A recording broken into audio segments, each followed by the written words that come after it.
All right, so at this time, I would like to invite Dr. Carrie Starr to share her screen and begin her presentation.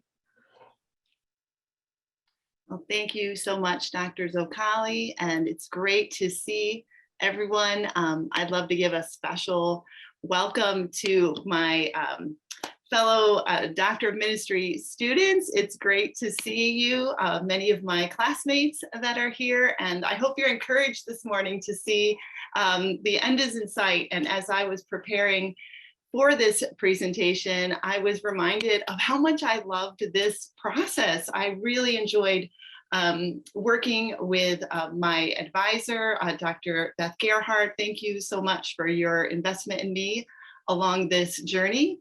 And also, I just want to give a special thank you to my committee members, Dr. Dina Porterfield, Dr. Debbie White, and then honorary committee member, Janet Bolathy, who also attended both my defense and proposal. And so this was an amazing journey, and I have my 157 pages here for your questions later, but I will just give some highlights of what I studied and why, and what I learned along the way.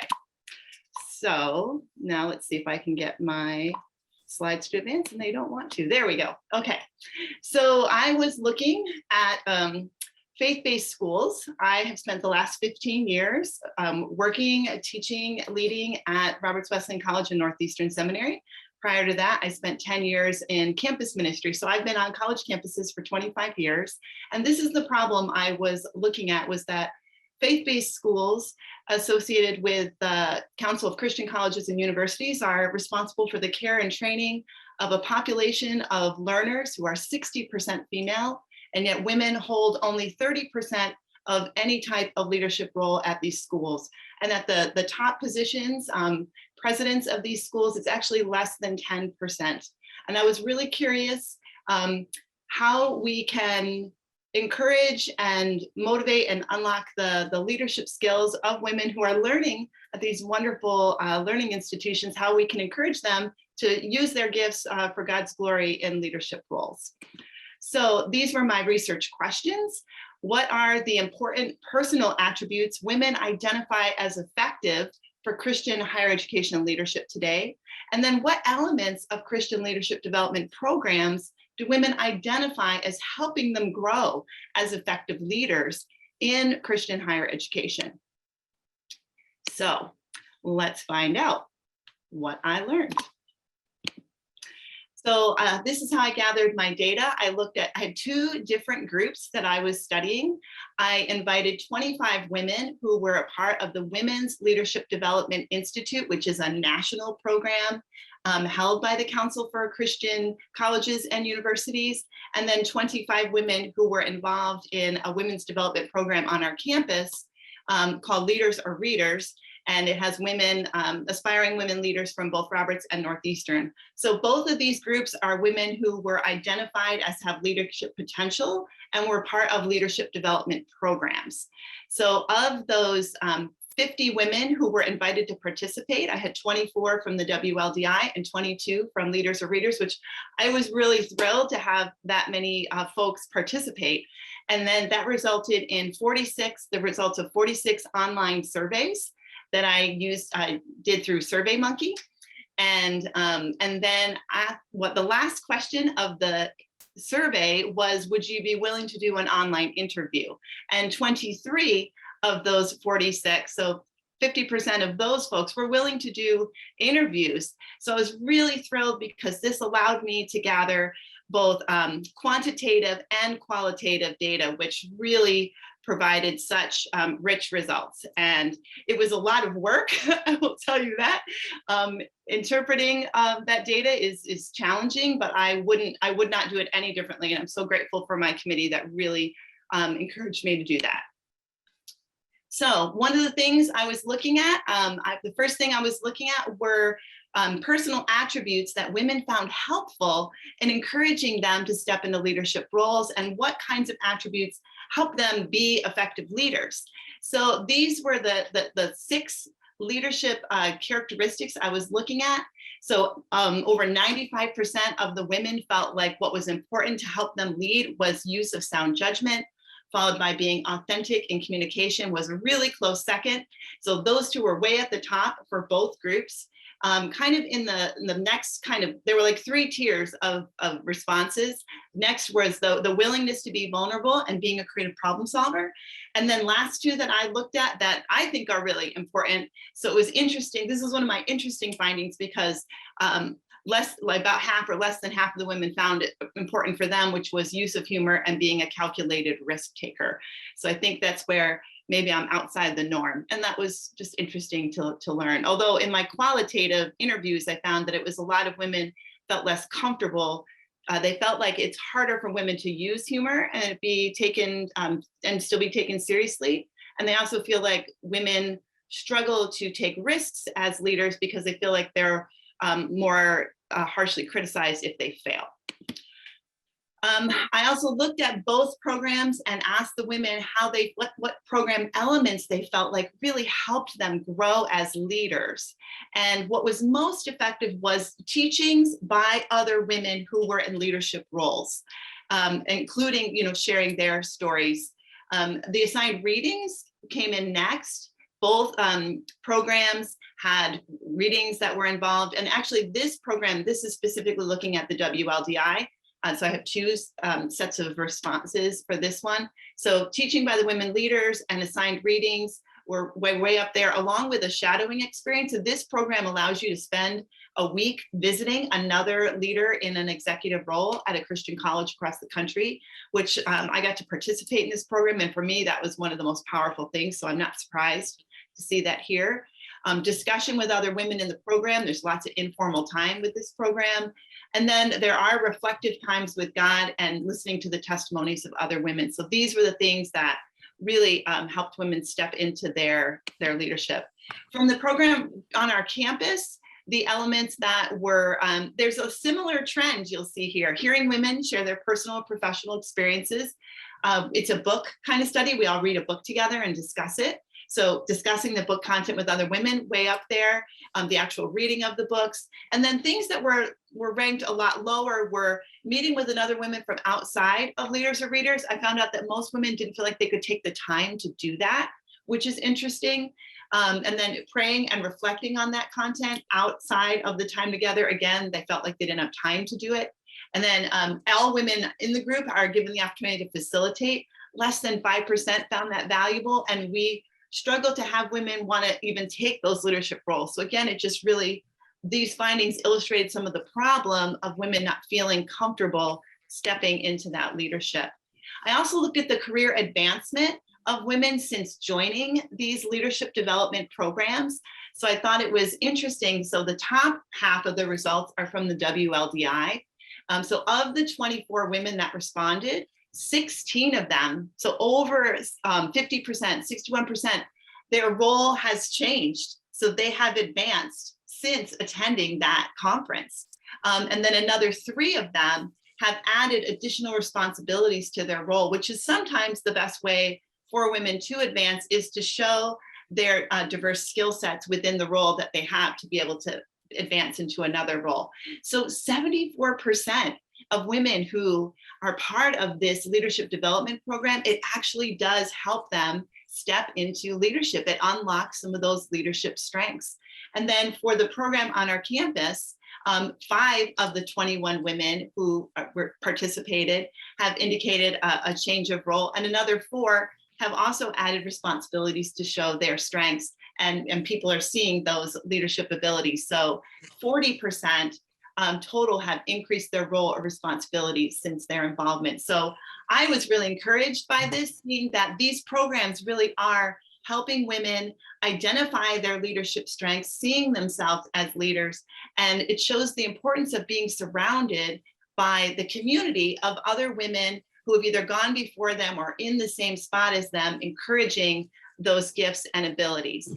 And then this brings me to the last thing that I really looked at, which was how do their theological beliefs impact their leadership attainment? So I found the qualitative interviews most helpful in this. I did ask in the quantitative, more measurable survey, how much does your theology impact your view of yourself as a leader? And most, said that it was very important. These quotes showed more to me. So these are some of the things the women said in their interviews. They see themselves as made in God's image, called by God into leadership, uniquely gifted by God. Another woman said, I couldn't ignore the way I was made. Another said, that's the way I'm wired. I don't try to hide it. I've been given a vocation that carries out the kingdom of God. And I thought this was really neat, and I've got to move some of you so I can read it here. Women in the Bible were such a huge part of the story of Jesus, even in a time when women weren't valued. How much more do we have to offer now? We are worthy. Isn't that beautiful? I loved hearing these women share the stories of how their early experiences in church and the people that surrounded them, how they viewed themselves and the way God viewed them very much impacted where they went with their leadership. And for some of them, it was their early development in their churches. For others, it was being a part of these women's leadership development programs that really helped them see, oh, these are my strengths. This is how God made me. He actually has created me to lead. He's called me to lead. So it's really neat to hear those stories and see how important it is that we call these things out in women, that we identify them, and that we have role models so they can follow. Here are two quotes that I found hard to hear. These are more good quotes. One woman was told, there are no roles that women can't pursue. Men spoke affirmation into my life. I loved that one. And that was actually a theme that came out as well. The importance of men calling out the strengths of women. And for many of the women, their mentors or their role models were men who said, we see leadership in you. And that's part of my story. I had many significant men say, Carrie, there's something in you, and we really want you to use those gifts. Next, this woman was taught, if God opens an opportunity, take it. Another said, it didn't make sense that I couldn't use my gifts. This was someone that grew up in a church background that women weren't allowed to lead, but it never made sense to her. This was a bit of my experience early on. Another said, I haven't listened to those voices. I've ignored them. God is not a God of limits. One woman describes herself as having had to fight to lead. And another said, if we don't see women in leadership roles, it's harder to follow. And that is absolutely true. Here are two of for me, were really, really hard. The first, woman believes that the teachings of Jesus, or teachings around the humility of Jesus, actually limited her drive, which translated into standing in the background. So I thought that was really interesting. And another was taught that men had the answers. They knew the truth. I believe that men knew better than I did, and this was most damaging to my faith and my view of myself. That was probably one of my most heartbreaking quotes that I heard in my interviews. So what were the kind of key conclusions that I discovered through this research? One was looking at, how does a woman's leadership identity develop? So we discovered that their background, their church background, what they've heard growing up, messages they heard in their families, and then the importance of being around other women. In both of those leadership development programs, you saw that most highly rated was being taught by other women leaders and hearing the stories and testimonies of other women. So it's very important. Also, men speaking into women's lives and sharing and pointing out their strengths and calling those out and affirming those beliefs. So women understanding what are their strengths, what are their gifts, and recognizing those are given to them by God, and that they have the opportunity to serve the Lord by using their gifts. So women's leadership identity development is key. Women seeing themselves, calling themselves leaders, and having that affirmed by others.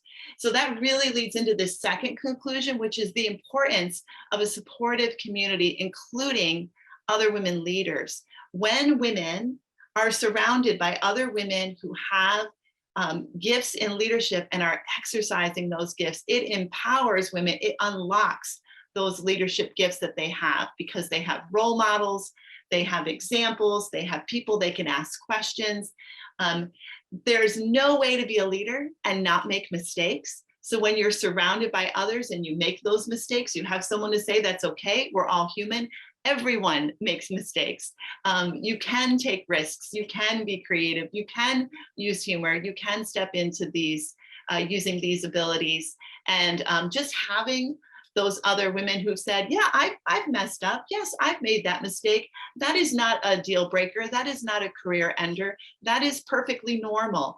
Just hearing that, I heard story after story after story in my interviews of women sharing those kinds of experiences. So having those supportive communities of other women leaders and having those role models is really key.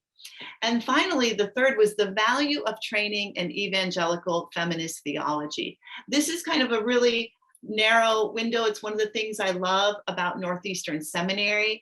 It's a place that's very affirming of women. I loved writing chapter 3 of my dissertation. I loved the opportunity under Dr. Joseph Sikora to really dive into scripture, starting in the garden and working with Richard Middleton on that section, looking at examples like Esther and Deborah, looking at the way Jesus interacted with women, and then looking at some of the New Testament women that are named, that are specifically named throughout the New Testament, including in Paul's letters, and just how, we can build a very biblically based theology of women being in leadership. And it's very important because we do have a lot of messages that women are taught growing up, and you heard a few of them from quotes from my research of women sharing that they were really not encouraged to use their gifts and to kind of pursue that. So the next thing I want to share is future research.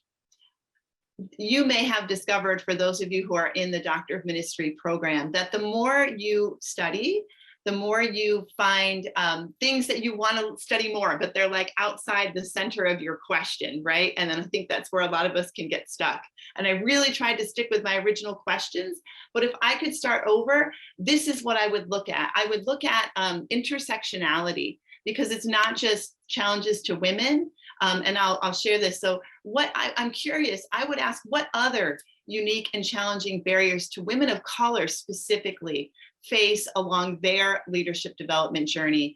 My sample, particularly from the Women's Leadership Development Institute, had very little diversity. Now, so I share here now, and the leaders or readers from our campus had more. So it was a younger group and it was more diverse, but it's still diverse women were in the minority of my study, based on who was available and who was willing to participate. So what I've shared here right out of my dissertation is that the lack of women of color among these two emergent leader groups demands further investigation into the unique challenges for women of color pursuing leadership roles in Christian higher education. Now, the fact that there were more women of color in the younger research group, represented by the leaders or readers participants. Now I'm encouraged, because I hope that means we have a new generation of women of color emerging into the leadership ranks. I really hope that that's what that means. It could also be a result of the intentionality that we have here at Roberts and Northeastern to invest in the development, the leadership development, hiring of women of color. I know that's a very intentional, purposeful, and kingdom of God driven goal.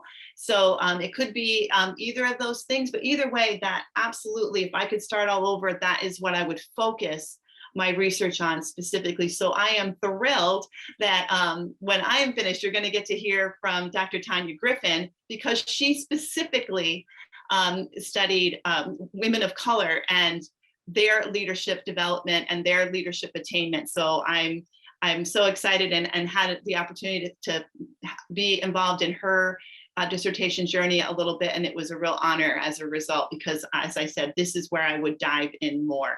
So I know that I still have some time left, but I guess that gives us more time for questions, because I'm sure you have some questions that have popped up. But that's the big picture of this 157 pages of research. Thank you so much for letting me share with you.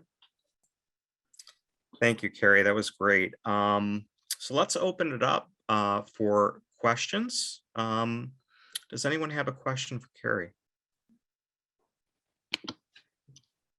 Looks like Reverend Bell has a question.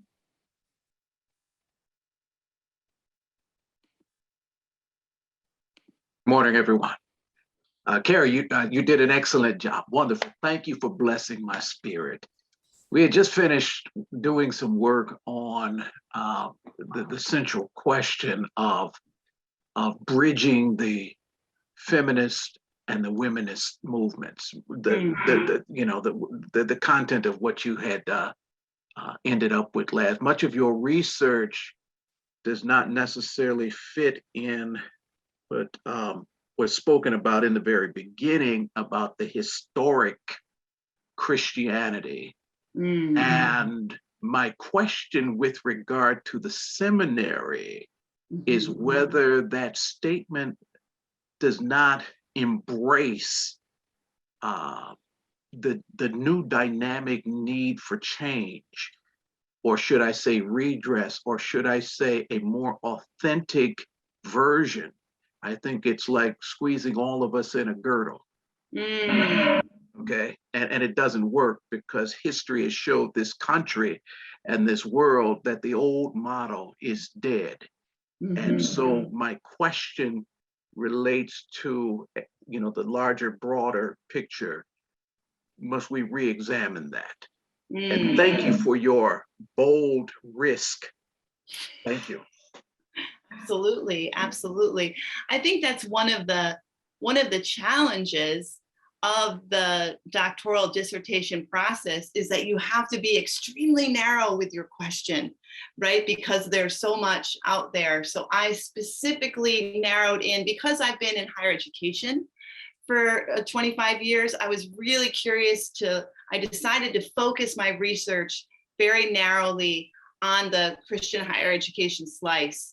And one of the things that I discovered in looking at that, it reminded me and it encouraged me, and it honestly delighted me that I am at Northeastern and Roberts Wesleyan, because the history of B.T. Roberts and what he stood for 150 years ago, being an abolitionist, being someone who affirmed women in leadership, he was completely ahead of his time, right? I mean, and really, this college and this seminary were founded on that, of saying all women are, all people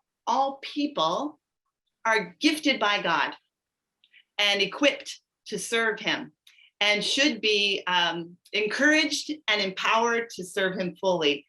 So I'm grateful that that is our history, but we have so far to go in actually unlocking it.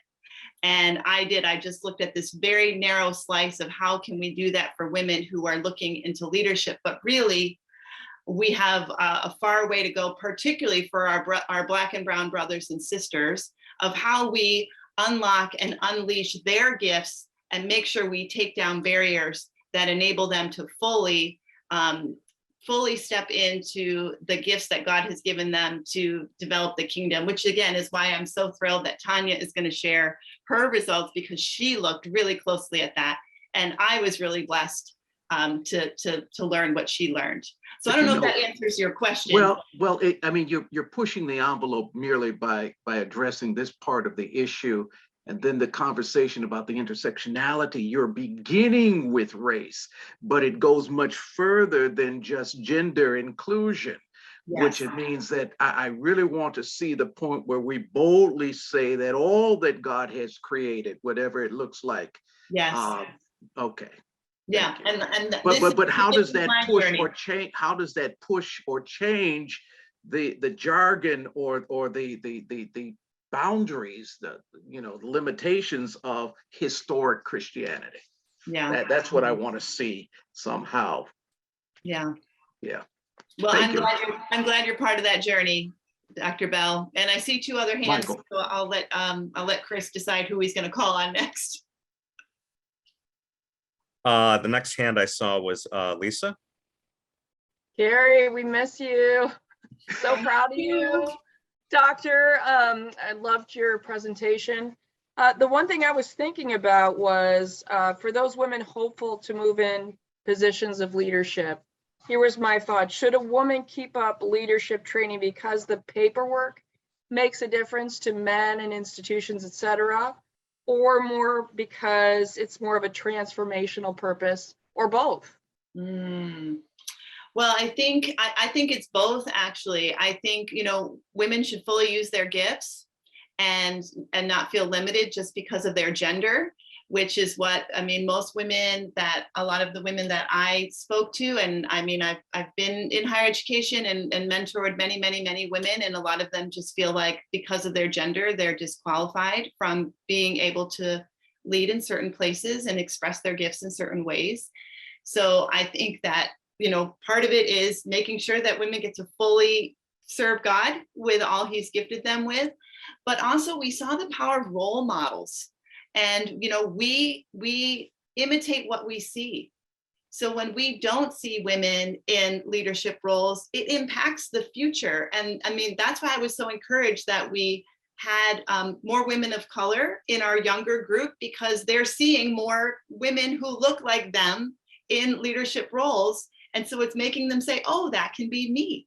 And I know, when Dr. Dean Porterfield came to Roberts Wesleyan College and Northeastern Seminary, it was a game changer for me. I had never seen a woman in real life up close in a top leadership position, and not just a woman, but a woman who was a follower of Christ, authentic and real. A lot of those traits that I value, that I looked at in my study, I saw in Dina. I've never experienced that before. And it changed what I thought was possible for me. So I also think it's that the power of role models. And I think it's a reason to step out of our comfort zone a little bit and say, not just for ourselves and not just to, ultimately to be faithful to the gifts God has given us and be a good steward, right, of what God has given us, but also recognizing that the way we live our lives impacts other people watching us.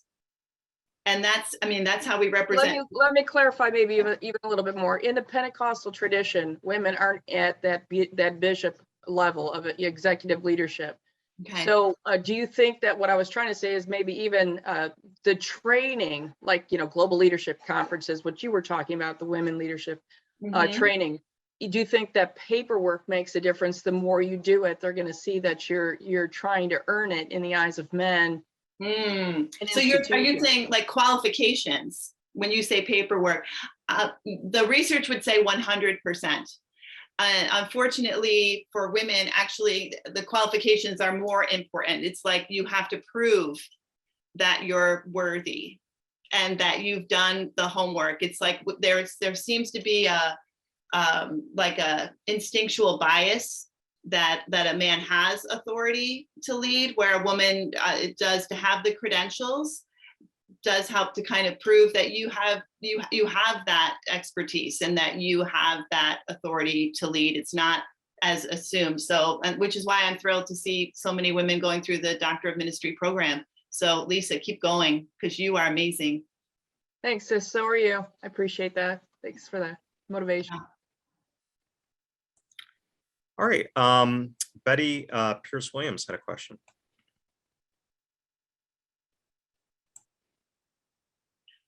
I think you're on mute, Betty. I would love to hear you. Okay.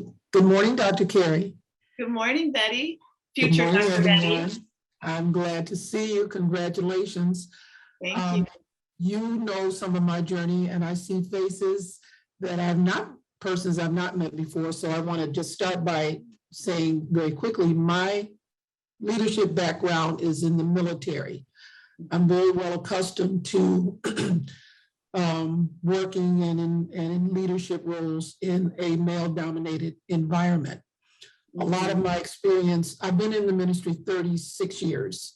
actually, the call of God came into my life while I was still in the Air Force.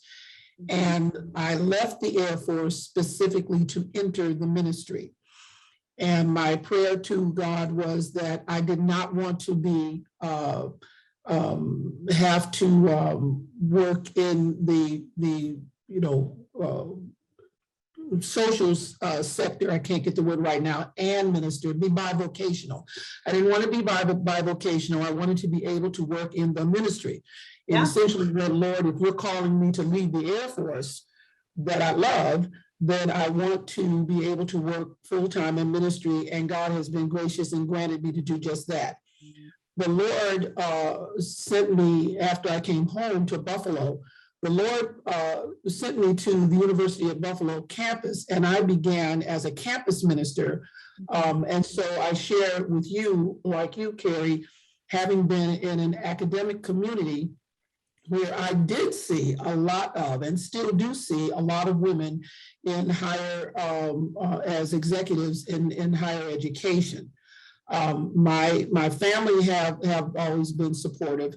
And in my case, I really didn't have women mentors because, again, I entered the Air Force in '77, and there were some groundbreaking things happening then for women. And then I entered ministry in '85. Although I knew of women in ministry, I did not have, that type of community. So the question that I have for you is, with regard to the two groups that you mentioned in your study, and with regard to the fact that you're acknowledging that you would have liked to be able to, interview a more diverse group, what is it that led you to those particular groups that apparently, did not represent women of color as much as you would have wanted to?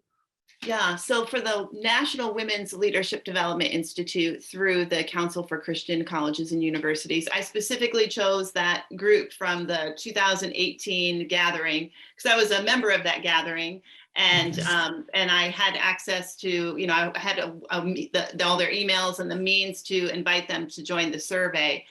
One of my guesses, so this is just an assumption, does not mean it's accurate, but the Council for Christian Colleges and Universities offers what they call the MELD, which is the Multicultural Leadership Development Institute, is offered every other year opposite of the Women's Leadership. So it's for men and women, but specifically men and women of color. So my guess is that the group that I was a part of was a primarily white group, because that group, the alternate years, they're specifically inviting women of color. So if I could do it again, I would ask that group. I would specifically ask that group. And then the group on our campus, that's a group that I co-lead with some colleagues on campus, recognizing I came back from that Women's Leadership Development Institute, and I said, this is powerful to spend extended time with other women in leadership roles. So we need to put this on our campus. And this is something we're trying to grow on our campus. Our faculty and staff are not as diverse as our students. And we see that as a problem that we are trying to correct. And we specifically are recruiting women and men of color into faculty and leadership roles because we know it matters. It's very important. And we're very intentional about that. So I was encouraged that that group actually was more diverse from our campus because it shows the fruit of the work we're doing. But I would love it. I can't wait till it's even more. And actually, I can say that our group this year in Leaders of Readers is the most diverse group we've ever had. So if I were able to do my research again just this year from last year, there would be a difference. And that encourages me. The last part of my question is this last piece. What I have learned, and I say this out of respect for all of my sisters in ministry that have shared and have had this type of experience. Again, I shared my thinking of myself as a woman leader has never been anything that has been problematic. It just hasn't. Part of my personality and part of my upbringing and part of my work experience. But for others, that may have been their challenge. And so my question is, again, as it relates to diverse communities, in particular women of color. And maybe it's not a question, or maybe it's more of maybe a suggestion that when you do continue your research, I would be interested to know what the percentages are of women that are, from the first group and women that are from the more diverse group, as it centers around the question of wanting to get quote unquote men to accept women. For me, that's not an issue, but it is an issue for others. And even so much to the point where I've learned, and again, I say this respectfully, I've learned that for some women, rather than their giftedness as ministers of the gospel being the thing that has been elevated or encouraged, the focus has been on physical appearance. And so again, I'm learning some things, I'm hearing some things, and I've been privileged to serve as a mentor since entering ministry for many individuals, male, female, and keep doing it, Betty. Don't stop. I'm going to keep doing it. But again, I'm really just kind of honing in. I'm just interested in listening to you and listening to the information that you have shared with us. My inclination is that. Well, no, I'm not going to. So I just want to say, I see two other hands raised, Betty, and I know we have like 3 minutes. Can you answer that? Can you tell me whether you think that is something that was different, is what I'm saying, with women of color, or with that's really the heart of it. Yeah, I think it's a great question. Unfortunately, I didn't explore it, so I couldn't speak to that with authority, although it might be something that Tanya addresses in hers, since she specifically worked with women of color. So I look forward to hearing that too. Thank you, Betty. Great to see you. Thank you. God bless. All right, we have some extra time here, so we can take a few more questions. Roberta, would you like to ask your question? Yes, thank you so much, Dr. Starr, for doing this research. It's really awesome and needed. I graduated from Northeastern Seminary with a doctorate in ministry, and I researched specifically female pastors in the Free Methodist Church.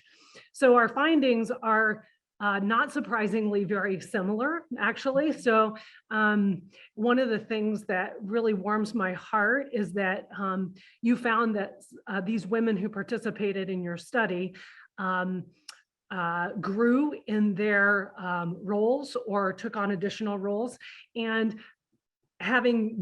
it's now been 6 years since my study. And as I've just looked at the women that I got their stories, I noticed that trend as well. So women are empowered by hearing the stories of other women in leadership. And there's that solidarity and that encouragement that I see you doing this, so I can as well. So I just want to thank you for your research. It's very significant. I'm super glad that you did it. So thank you so much.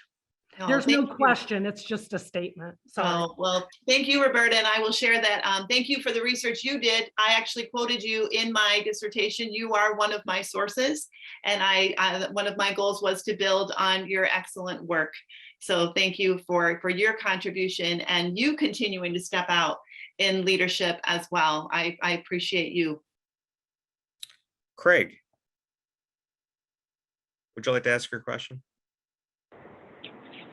Hi, Carrie. Good to see you again. Great to see you. I've actually observed both the positive and the negative of men mentoring women, and I'm just curious with the women that you interviewed. You mentioned some that had said that they had some good role models in men. But were there any experiences shared that, especially for the men that are watching right now, if we are mentoring women in ministry, any key things that were shared that would be beneficial for us to keep in mind as we're working with them? Anything that maybe they were more concerned about that weren't addressed, or things that came up that were not handled in a proper way? Great question, Craig. Thank you. And it is great to see you. And thank you for joining us, even though you're in the car. So be safe, okay? I don't need eye contact. You be safe getting wherever you're going. But I appreciate the question. Actually, you are onto something really significant there. In my literature review, you know what I found? That since, as a result of the Me Too movement, which many of us are probably familiar with, where it's come out that men have abused women and taken advantage, men in powerful roles have taken advantage of women in that doesn't have that power. That's kind of what that movement is about, is women finally speaking up and sharing some bad things that have happened to them. I'm a fan of that movement, but a very tragic downside to that movement is men are now afraid to mentor women. That is what came out in my literature review, is that there is a hesitancy and a fear. And I even hear that in your question, right, Craig? It's like men are willing to do this, but it feels risky. Like, am I going to be put in an awkward or uncomfortable or even dangerous situation where I could be accused of something? And what the women that I interviewed would say, and again, I had a pretty significant and quality sample size, is please take the risk. Please take the risk and don't not invest in us because we are women, because there are very few people willing to invest in us just because we are women. And we don't have as many women leaders to ask to mentor us. So please be willing, because for some of us, the only mentor that we can have is a man. And I think being respectful and appropriate is certainly of utmost importance.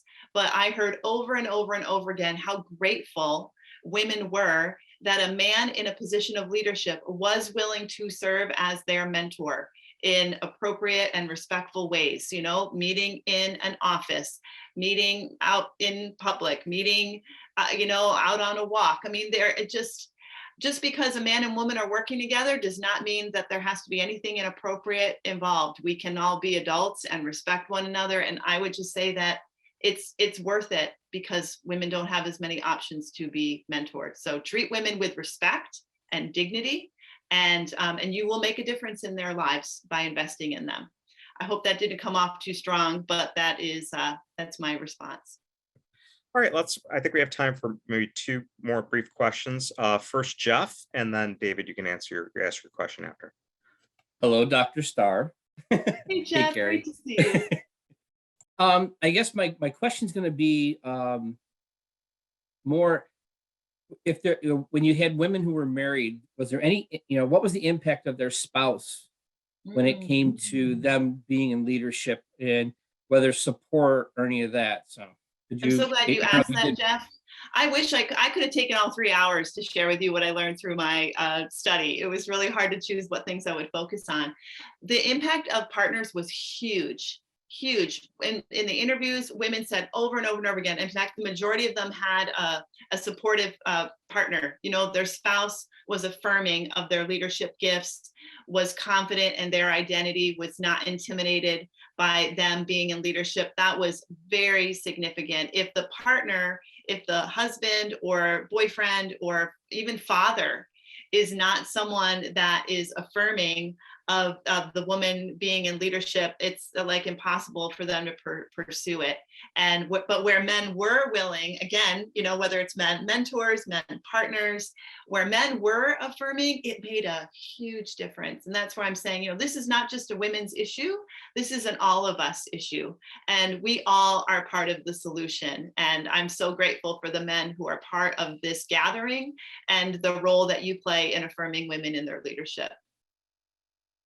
And thank you, Jeff, for supporting your wife as your partner and co-pastor. I love seeing it and encourages my heart. I will say most of the time it's my pleasure. I think that's anyone who's married. David, please ask your question. Hey, Dr. Starr, this Dr. Carr. Dr. Carr.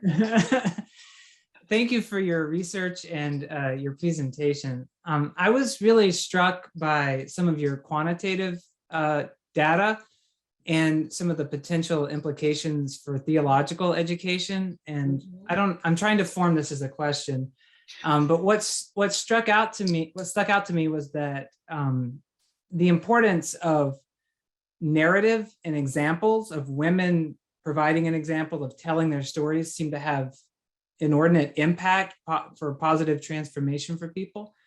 Yeah. And it struck me that for an institution like Northeastern or Roberts or others, having women leading and telling their stories may be as transformative, if not more, than the ideas that we share. And I got this sense of urgency for having women empowered in leadership roles, sharing their stories that, again, to me, based on the quantitative implications of your research, could be that it's as impactful for women, say, in the classroom or in students in various settings, as, again, the ideas that are being shared. And it just, again, gave me a sense of urgency. Is that pushing your implications too far, or pushing the implications of your data too far, or would that be accurate? I think that's 100% correct. And honestly, that's why I continue to be on the path that I'm on. You know, when I was a teacher at Roberts in the School of Business, when students would graduate, they would say, I loved what I learned in your classrooms, but what I learned most was from your example. All right, thank you so much, Carrie. This was a wonderful presentation. Let's go ahead and begin a 5-minute break. We will reconvene at 10:25.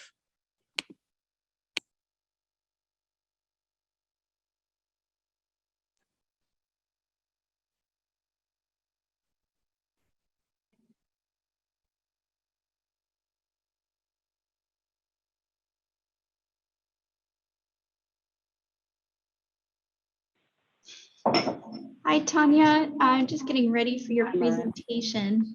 You're unmuted, I can tell. Yes. Can you hear me? Yes, I can hear you great. Okay, right. All right. And then I will share the screen as soon as Chris comes back on, and I'll click through your presentation as you're speaking. Okay, sounds good. Thank you. All right. Thank you.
Carrie, you're on. I wanted to ask you, you said that you just kept up with your paper and used it for a lot of your classes to make your journey a little bit easier. Was that the secret? I think so. Honestly, I would recommend, if you know your topic. So I knew early on that I wanted to focus on women's leadership development. So like in my very first class, when I had to choose a biblical narrative, I chose to, I just chose a person. I studied Esther when we were studying about vulnerability. And then when I was in Dr. Middleton's class and we had to choose a psalm, I chose a psalm that looked at mother bird, kind of feminine images of God. And each class. You know what? I think that I'm doing the same thing, and I didn't even realize it. But I mean, I actually prayed about it, and the Lord gave me Psalm 55. But instead of looking at it as that betrayal from Absalom and Ahithophel, domestic violence wise, there's a betrayal too there. Yeah. Yeah. So because I'm doing something similar in women in leadership. So it made sense to me to try to compare them. And then I was able to go back at my previous papers and work and pull sections, and obviously they needed to be adapted, but I didn't have to start from scratch with every chapter. You know, every course I took, I used this lens of saying, how does this speak to this topic, and how does this speak? And anytime I had a chance to choose scripture or a book or a resource, I always tried to kind of keep this focus. And the hard thing was, yeah, the more you study, there's layers and layers and layers to the question and issue, right? Like for me, this idea of intersectionality, or even, you know, when I started my dissertation, we weren't in a pandemic. And then we entered a pandemic, and oh my goodness, we've learned so much about watching. Like I could do a whole thing on women leaders in the pandemic and how they've responded. But, you know, it's just like, you have to be very disciplined to stay narrow to complete the project. You don't want to go too far. Right, recognize that you have your whole life to continue to research and study. I'm really honored. I'm getting to teach Women in Leadership in Church History course at Northeastern this semester on behalf of Dr. Elizabeth Gerhardt, since she's moving into a role as academic dean. And I'm just even reading through the materials to prepare to teach her class.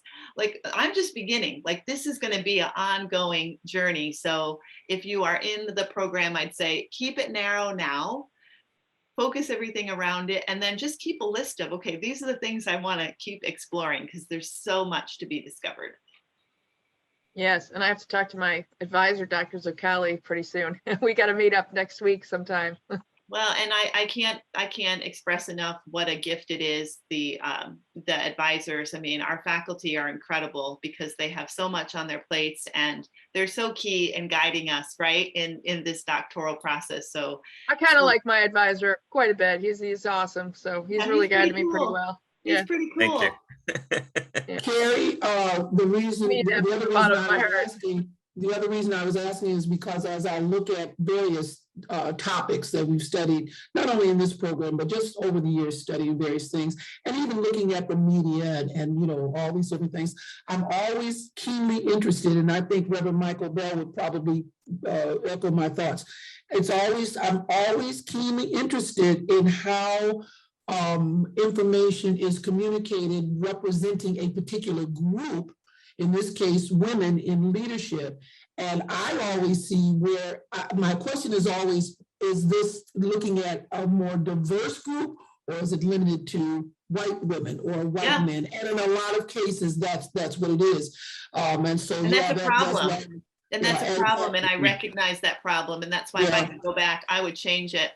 Yeah, and not as a criticism. Again, certainly what you've shared with us and what you've shared it's really helping me also to, you know, think about it. And I do understand the particular study has to be very we do need, I don't mean to cut you off. We do need to move on though. Thank you. All right, welcome back. I do want to now introduce you to our second presenter, Dr. Tanya Griffin. Tanya, please. Yes. Hi, Dr. Zoccali. Thank you so much for the invite. Before we start sharing my research and why I intended to focus on this specific area and the results, I just want to say to Dennis that my prayers are with you. I heard you earlier, with you and your family. I also want to say thank you to Dr. Carrie, for a wonderful presentation. And I call Dr. Carrie my spirit sister because she walked side by side with me during this time of doing my dissertation. Dr. Elizabeth Gerhardt, I appreciate her. She already knows. Dr. Katrina Overby and Dr. Christina Brown, all who were part of my committee. So what we're going to cover today in this presentation is the dissertation research topic, the background of the problem and what led to my research, the purpose of the study, the research questions, the methodology, the way that I decided to deal with the particular issue at hand. We'll talk about a little bit of the literature review, what my findings were, a little bit of the hypothesis and some of the stories. And I think that David nailed it when he talked about listening to the stories of women. When we talk about listening to the story of women, we're talking in particular, for me, Black women.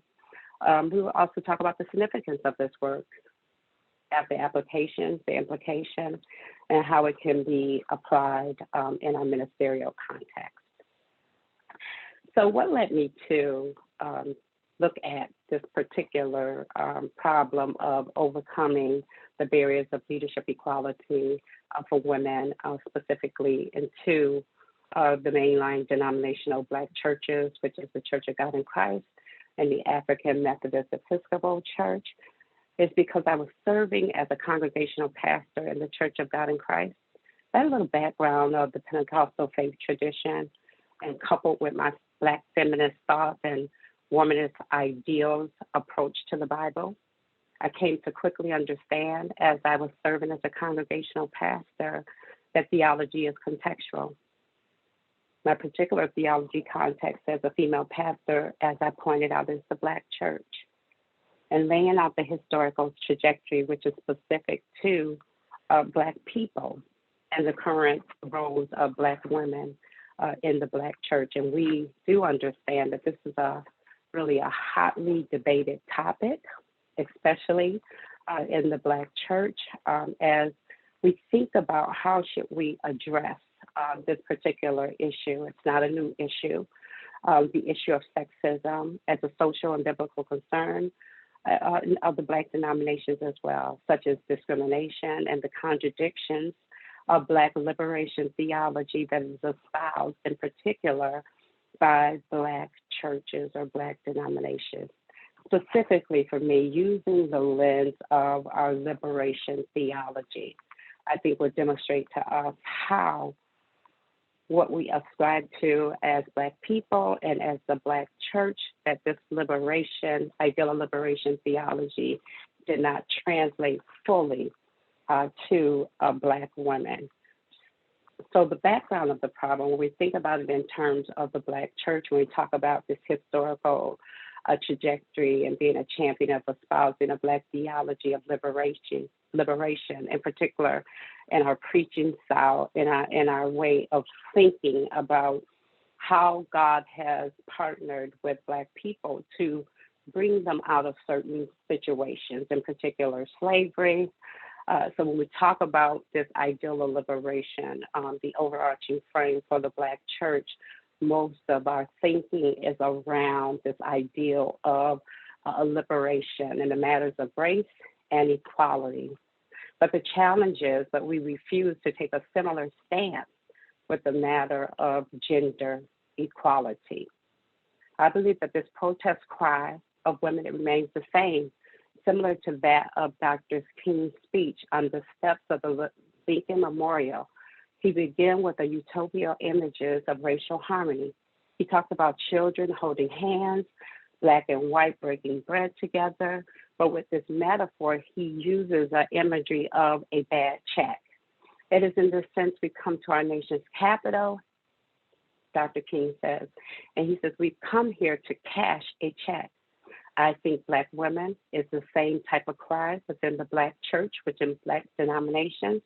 We have come to our nation's capital. We have come to our Black denominations, our Black churches, our Black brothers to cash a check.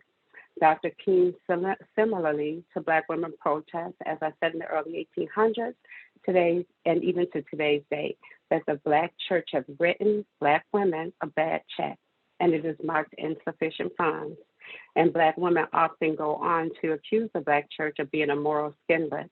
When it comes to honoring the debts of justice, it is obvious today that the Black church has defaulted on this promissory note around the ideals of liberation, justice, and equality, specifically to Black women. It is a stark metaphor when we think about this ideal of a Black church and how it can be articulated and used in this way of delivering on the promise of liberation to Black women, but liberation fully to Black women. And when we talk about fully to Black women, we're talking about this way of looking through the lens of liberation theology as equality as it relates to Black women and Black men. in the Black church. African Americans, but the promise was never fulfilled. Instead of this utopia, the sacred obligation, the Black church, like America, has given Black women this bad check of Black liberation theology. For laying out this historical trajectory and the current state of women and their roles in the church, it continues. As I stated, it is a hotly topic. It is a hot button. And the challenge has always been the addressing the issue at hand, and that is sexism as a social and a biblical concern. Black theology espouses to denominations that undermine the teachings and the practices of the Black church within the context of Black liberation theology. We will see in hindsight, when we look at the historical trajectory of the Black church, that the journey of combating racism and combating it in all of its form is what establishes Black people, in particular Black women, our social reality. And it is the thing that shapes our consciousness, which thereby informs my understanding of the gospel. However, my dear brothers and sisters, that same gospel can be read in different ways.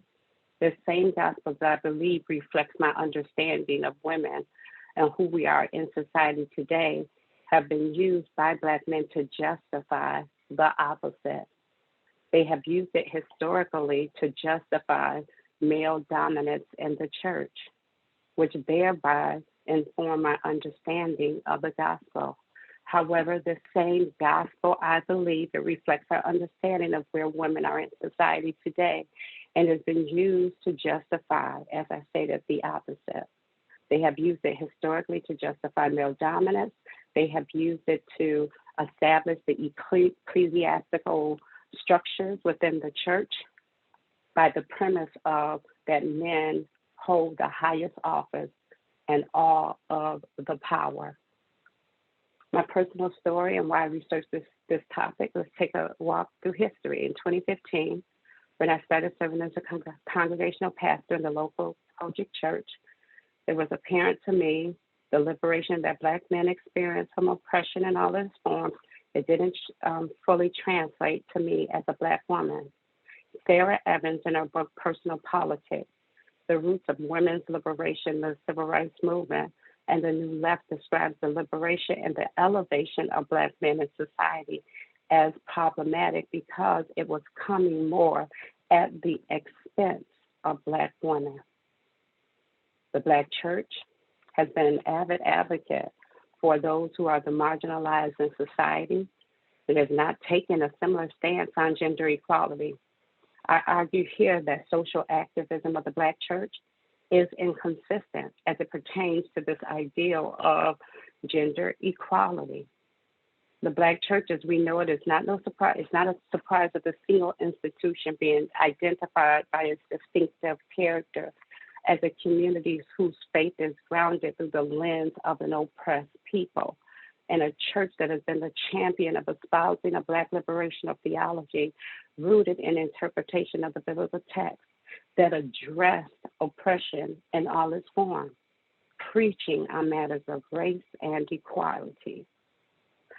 But laying out this historical trajectory of the Black church in the context of liberation theology, again, I say, it has not translated fully to Black women. So what we should understand here is that the duality of the practice, it is not congruent with Black liberation theology. In fact, I would argue it is a contradiction and that it undermines the teaching and the praxis of Black liberation theology that resulted in the oppression and the subjugation of Black women who believe that God has called them to lead. And not just to only lead, but to lead in the key roles in the Black denomination. Women make up over 50% of the Black church, but women only occupy the space of less than 3% of the key roles in Black denominations, namely titles such as the bishop, apostle, or the senior pastor Additionally, women have argued that it impacts their vocational mobility when they are not allowed to fully express their God-given calling. I argue, my dear brothers and sisters in general, that the Black liberation theology cannot be a liberation theology at all if it does not fit the liberation of Black women seriously. As a Black woman, I understand the need for Black theology to create the space for a woman to participate with Black men on an equal basis. One must ask the question, why in the 21st century are we still questioning women's roles in the Black church, especially the key roles? I argue that the Black church and its denomination have, again, provided to Black women a bad check, and it is marked insufficient funds. The purpose of my study was to look at the Black church and its leadership models that fully include women and that is more appropriate for church governance style and functionality in the 21st century. I did hear someone earlier mention about outdated systems. And so I guess that begs the question in the context of the Black church, are we still operating off an old paradigm? Are we still operating out of an outdated system that is not congruent with Scripture? This project for me, however, intends to reframe a theology of equality among the sexes. It is to reveal to us all a better participation in the triune life of God that leads to this partnership based on mutual benefit, mutual respect, and mutual accountability. Partnership is not only a means to a lasting partnership among the sexes, but in fact, it is a part of the desired end itself. Also, true partnership in the life of God, who by nature is communal. It necessitates a communion with God, and the church and the rest of creation. Authentic partnership cannot take place in isolation, but it must transpire in with, for the community of faith, the people of God, further for this project. Social justice intervention as an appropriate rationale to the 21st century issue. The research questions that I looked at for the purpose of this dissertation, I think that Dr. Carrie said it well, is that, it's really difficult sometimes to just hone in on what it is that you want to look at as it relates to the dissertation. And so to do that in a way, in a meaningful way, in a way that can contribute to further research, the questions that I identified, which were the core research questions that guided this project, were what history, culture, and the traditions that have framed this conversation regarding women's roles and have limited abilities to exercise their God-given talents and abilities, particularly as leaders. And remember, my central focus is on the key leadership roles. Let me give you an example of what I mean. To date, the African Methodist Episcopal Church, the leader who oversees the denomination itself is a male. There has not been a transference of sharing power in this way to women. I think Dr. Carrie pointed it out well when she put in Dr. Deanna Porterfield's role at Northeastern Seminary, being the first woman to occupy this space. In the same way here as it relates to the Black church. We have been giving women a bad check, and it's still marked insufficient funds. Another question we asked is, how is the social and the theological framework in the 21st century changing the power dynamics between genders? What strategies, educational methods, and tools are we using to create gender reconciliation and ensuing full equality of women in the historic Black church. To look at the data, to develop the methodology of the data, what I decided is that I know that this is a hot topic. I understood that women were, concerned about sharing their stories. They would be concerned about being identified if the stories were too detailed. So my methodology of data collection is I selected 10 clergy women and 5 clergy men, utilizing a questionnaire first with open-ended questions. It conducted with a group of clergy women and men. I did the 2 groups separately. We described the impact of their attitudes with laity on their ministry and vocational mobility, specifically examining their ability to gain equal access to all areas of authority.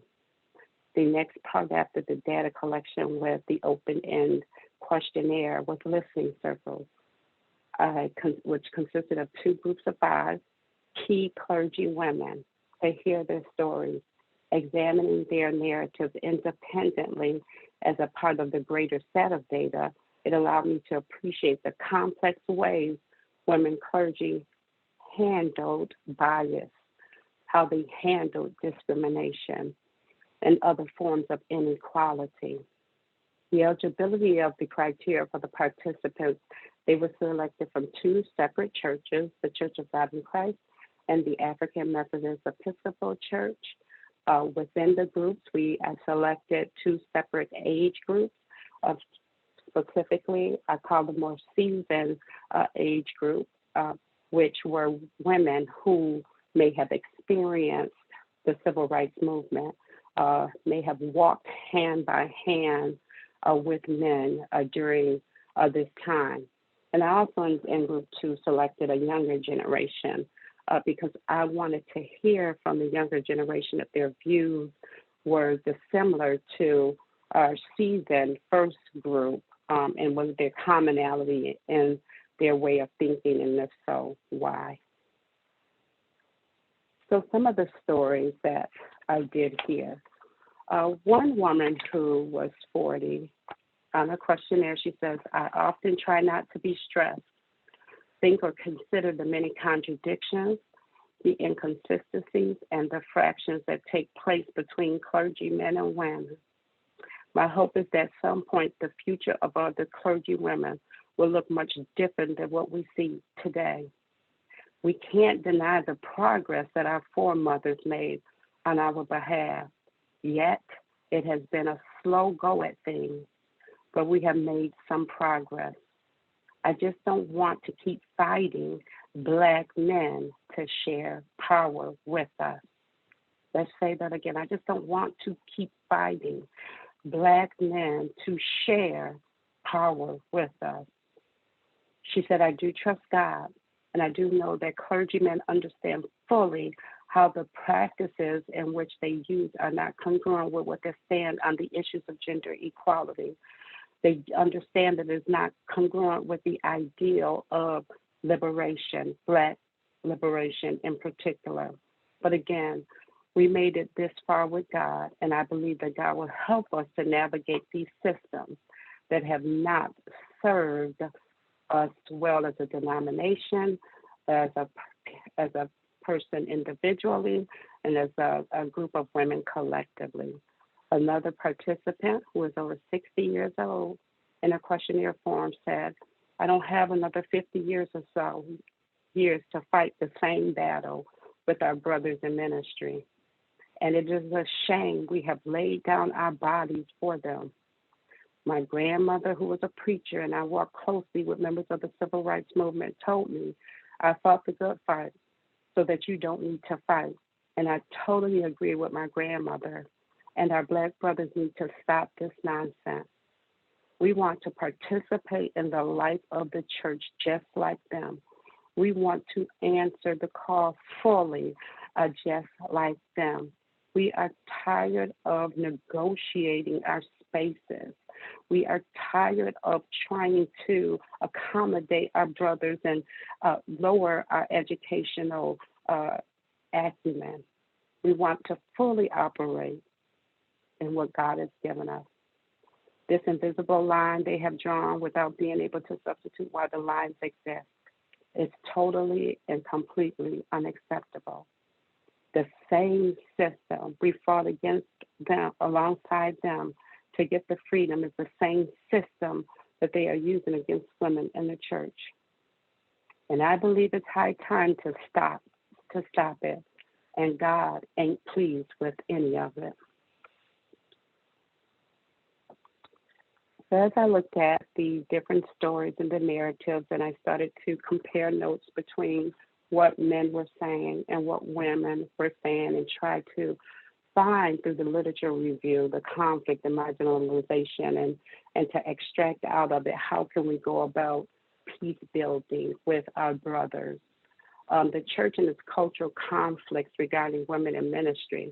The mission of the Black churches, we have stated, seen significant growth in the past 30 years, according to David Massey. With the Pew Research Center, the historic roots of the Black church made it the most powerful institution of racial self-help in the African American communities. Black feminists and womanists recently have issued the call to action to resolve a crisis of marginalization. It is argued that this marginalization of Black women to keep them out of these key leadership roles is caused by male sexist attitudes, and they are mirroring the same system, the value system, in respect to what has been presented in society. Black founders of denominations have monopolized the ministry. As a result, they have ignored the unfairness of some of these practices, even though these practices were analogous to the injustice of a white society against African Americans. The organization and institutional hurdles that are placed in the way for Black women in particular, a stained glass ceiling on their opportunities to their vocational mobility. Sexism, charismatic gifts, human freedom, polity, principles, and doctrines. Black feminists and womanists charge Black men with the duty to provide equitable opportunities for the roles of the senior pastor, the apostle, and the bishop. Given this mandate, my brothers and sisters, Black men ensure that all of the systems will provide equitable opportunities and resources for those in senior leadership roles, as well as develop a resource of outcome for the persons from the group historically discriminated against due to gender. The necessary foundational task will be creating and guiding equitable partnerships with Black males, but they also need the preparation and support to do so. In particular, this charge may be challenging for some Black males, specifically in the Kojic denomination. One way of facing these challenges is what the results of these interviews and the questionnaires, one way of facing is to use a system approach. We need to change the system of a deeply held traditions, deeply held beliefs, and deeply held practices that are not congruent with the scriptures and theologies that oppress Black women. Reinhard Niebuhr provides a responsible approach to concrete social issues by adding to the structures of justice. In the literature review, gender norms and roles of Black denominations is subculture and significant learning experiences. And studying churches with the egalitarian policies, researchers have discovered that increased attention to Black feminist and womanist thought the last few decades have seen considerable changes within the Black church, specifically in the AME church, that steered us away from an exegetical and a hermeneutical issues relevant to the so-called headship debate toward one that is equitable. In practice, this has meant that the Black church denominations, in particular, the AME denominations, have intentionally looked for ways to readdress traditions. They have looked for ways to readdress the beliefs and practices. They have looked for ways to reinterpret the scripture from the context of Black women and theologies that have negatively impacted Black women. But our dear brothers in the Kojic denomination has not. The question is, what is the disconnect, or where is the bridge that the AME churches have built and Kojic churches have yet to do so? There are factors of resistance at the local level and other factors within the church hierarchy of structures that resist happens for change. Levels which shows that policies locally and nationally, they must change. Some denominations that typically have middle-class congregations, most notably the Black Methodists, have displayed less gender bias when it compared to holiness denominations, which in turn demonstrate less class bias and which led to attract poor, less educated African American women and men. Black churches could barely have endured without the critical assistance of Black women, despite significance of women to the existence of Black denominations. The positions of apostle, bishop, and senior pastor continues to date to be male dominated and is generally accessible to African American women. This position has historically been a springboard for political power and activity in the greater society. The literature also shows that designing courses for liberation is necessary. There should be scriptural teachings that provide insight, passages, comparisons, and analysis of scriptural exegesis that intentionally engage Black men clergy and contribute to their significant learning are in demand. And it was the goal of this research to furnish readers with the teachings suggested to develop the experience of Kojic teaching in the AME denomination studies. The following description illustrates how group and initial-based scripture exegesis can be integrated to provide a clear pathway for Black women in each of these denominations. One of the Black church's primary functions is to establish religious expression that is more authentic and useful for the Black experience. The second focal point employs that Black feminist and womanist liberation theology. And the third, the social justice mission, is ultimately directed toward the liberation of all, overcoming this oppression and reclaiming the prophetic voice. What does the literature tell us? The literature tells us that this problematic relationship continues to date. They have undermined the task of thoroughly examining the doctrine of their institution. These cultural norms are based in the first century. Without a self-examination of these doctrines, churches cannot fully address the struggle for freedom for both Black men and women. The challenge for Black women is to advocate equality is twofold. One, they are torn between loyalty to the racial community, or two, are growing conscious to the need to assert their rights. Leveraging the power of their continuous participation to offer and suggest a new paradigm and readdress these outdated doctrines and policies that do not fully support the call of women to key leadership roles in the Black church that are reciprocal and mutual enhancing.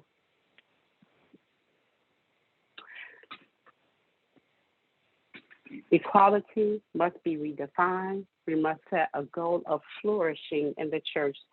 So the result of the dissertation shows us that we need to find strategies that will cause the Black church to continue to flourish and to grow. I present 5 possible strategies with the ideal of flourishing in mind. The study provides the Black church with these leadership models that include women and that is more appropriate for church governance, style, and functionality in the 21st century. Black feminists and womanists and men who are allies are attracted to the image of equality, wholeness, and freedom affirmed in Galatians chapter 3, verse 28. The vision of equality has never been totally achieved by Black denominations. Throughout history in regards to the Black woman and in their own institutional policies have resulted in some churches justifying the practice of inequality and suppress the freedom and equality of women. Additionally, Black denominations originated because of the racism experienced by Black people attending white congregations. No Black denomination has thoroughly investigated its doctrinal beliefs to ascertain whether they support racial and class suppression. Possible strategy. Number one is an educational component, which includes Black women and the Bible and gendered language. My assumption here is what restricts and confines Black women in their churches is based on the actual tenets of Christianity, but on the cultural norm of the first century and how these norms have been interpreted. The translation of the biblical text were those who understand from their viewpoint, more likely male point of view, and their impact on Black women of the maleness of God. Language must be taken into account, is that the Black woman interpret their world differently than Black men. Carol Ozick suggests, with the rediscovery and the growing popularity of religious feminism in the middle of the 20th century, there was a surge of new interest on how women relate to the Bible and how they are represented in some of the leading early efforts were done by me. An indication that women biblical theologians were not at first granted their credibility they deserve. A recommendation is to use more than traditional historical critical methods of interpretation by adding the newer hermeneutical tools of literary criticism and liberation theology. Strategy number two is a possible educational component as well, which includes Black women and the Bible culturally ingrained prejudice. My assumption here was that it restricts women and confines them from affirming male dominance and subjugation of women.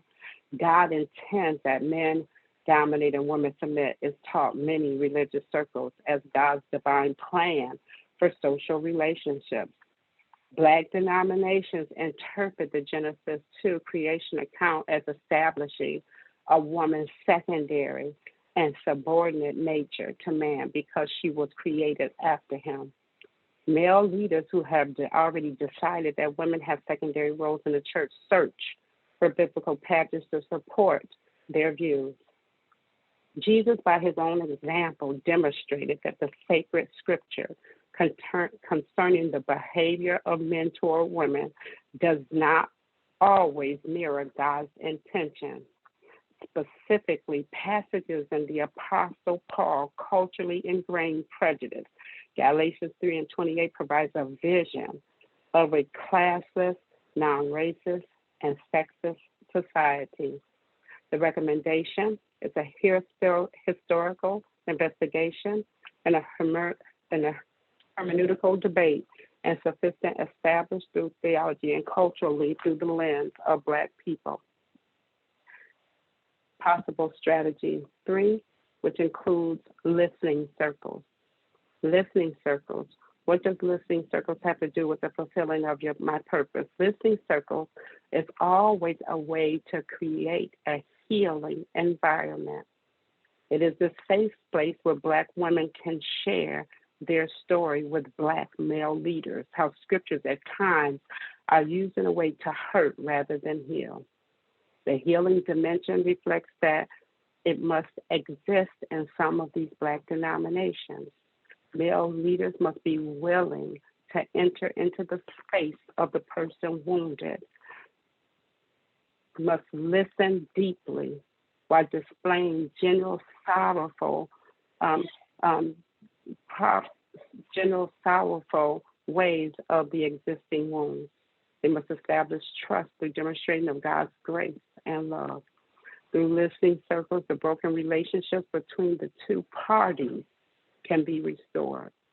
The Bible gives us a picture of broken and fallen humanity, but God's intention is that the broken will be restored and the bruised will be healed. The power of the listening circles opens the door.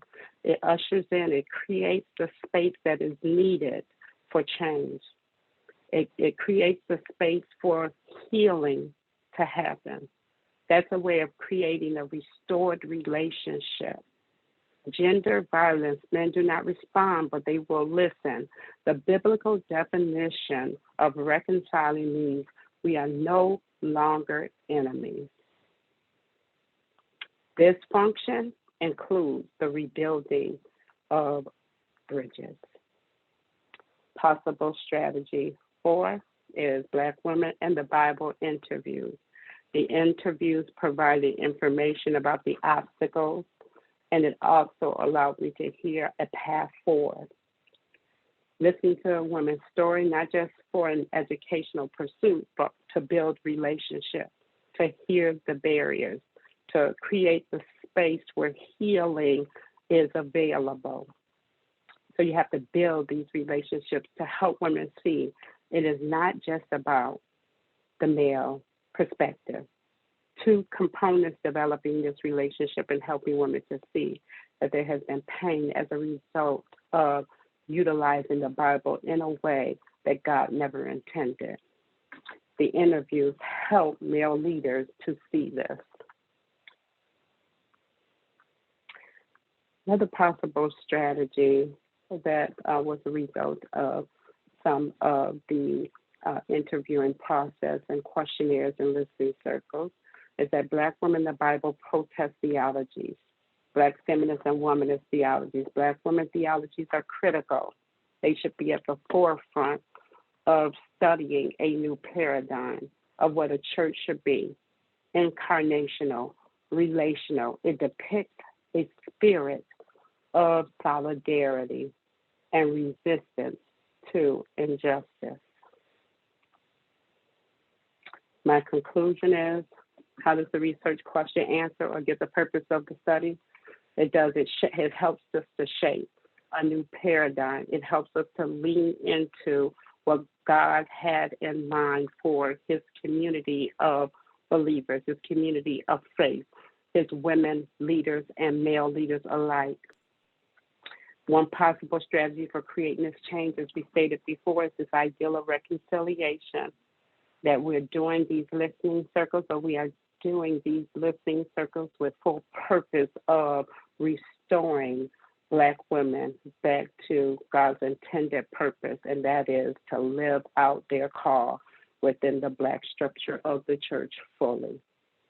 We must connect our purpose, our questions, our strategies, and our methods together to shift this paradigm. All right, In Tanya. closing, Oh, sure. Please finish. In closing, I want us to be reminded of MLK words, and that is that the church has presented women with a bad check. We ask the question, will it not be marked this time with insufficient funds? All right. Thank you so much. We have 9 minutes for question and answer. We're going to skip our next break. We'll go right into Dennis Slowhouse's presentation after that. Please keep your questions succinct so that we can get everybody in.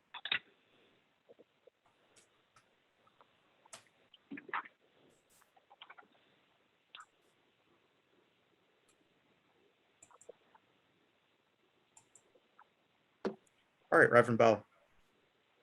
Good morning. Thank you. I want to know, is your Dr. Griffin, is your name Tanya? Help me with, because I see the spelling and I don't see Tanya. What is it? Yes, it is Tanya. It's Tanya. Okay. It is. Yes. I want to make sure I get that correctly. In 2000, Bishop Vasti McKenzie was elected the first female bishop of the AME Church. and since that time, there have been 3 Black females elected to the AME. I'm an AME Zionite, and I could tell you the address of Bishop Vasti McKenzie. So we have a relationship, and I have a high regard for her ministry, and I just want to give you a positive spin to help you with your research. I was impressed with a saying that it's something that you said, that a theology developed through the lens of an oppressed people. And I thought of Plessy versus Ferguson, and the whole idea is separate but equal. When do we come to a point where we cease the fireworks for power and position? When do we get to that point?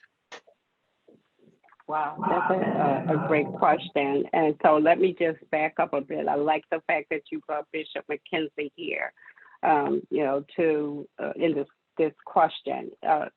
But I must add that the 213 years, just sit with that for a bit as we talk about making progress, right, within the AME structure, right?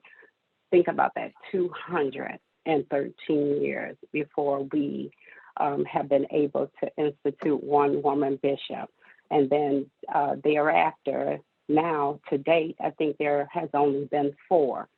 And so let's look at the numbers and the disparity there as it relates to how many women since this Bishop Vasti McKenzie appointment, why still haven't we seen more women in these roles? It's still, the numbers still are far off, is my point. So when do we cease? I'm not sure. I would hope, after we've all been to seminary or attended the, church, at some point it will cease. And my hope is that that's what this dissertation will do. It will allow us to say, we need to come together as a family at the table and have conversations about how we really can intentionally move women forward. So I would hope the cease of fire would stop now, and that we can start to think about ways of, incorporating women more into these roles, and thinking in terms of what would that look like for the future of the Black church. Thank you.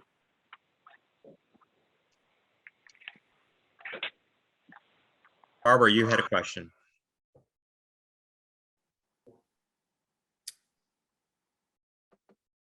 Yes, I did, but I believe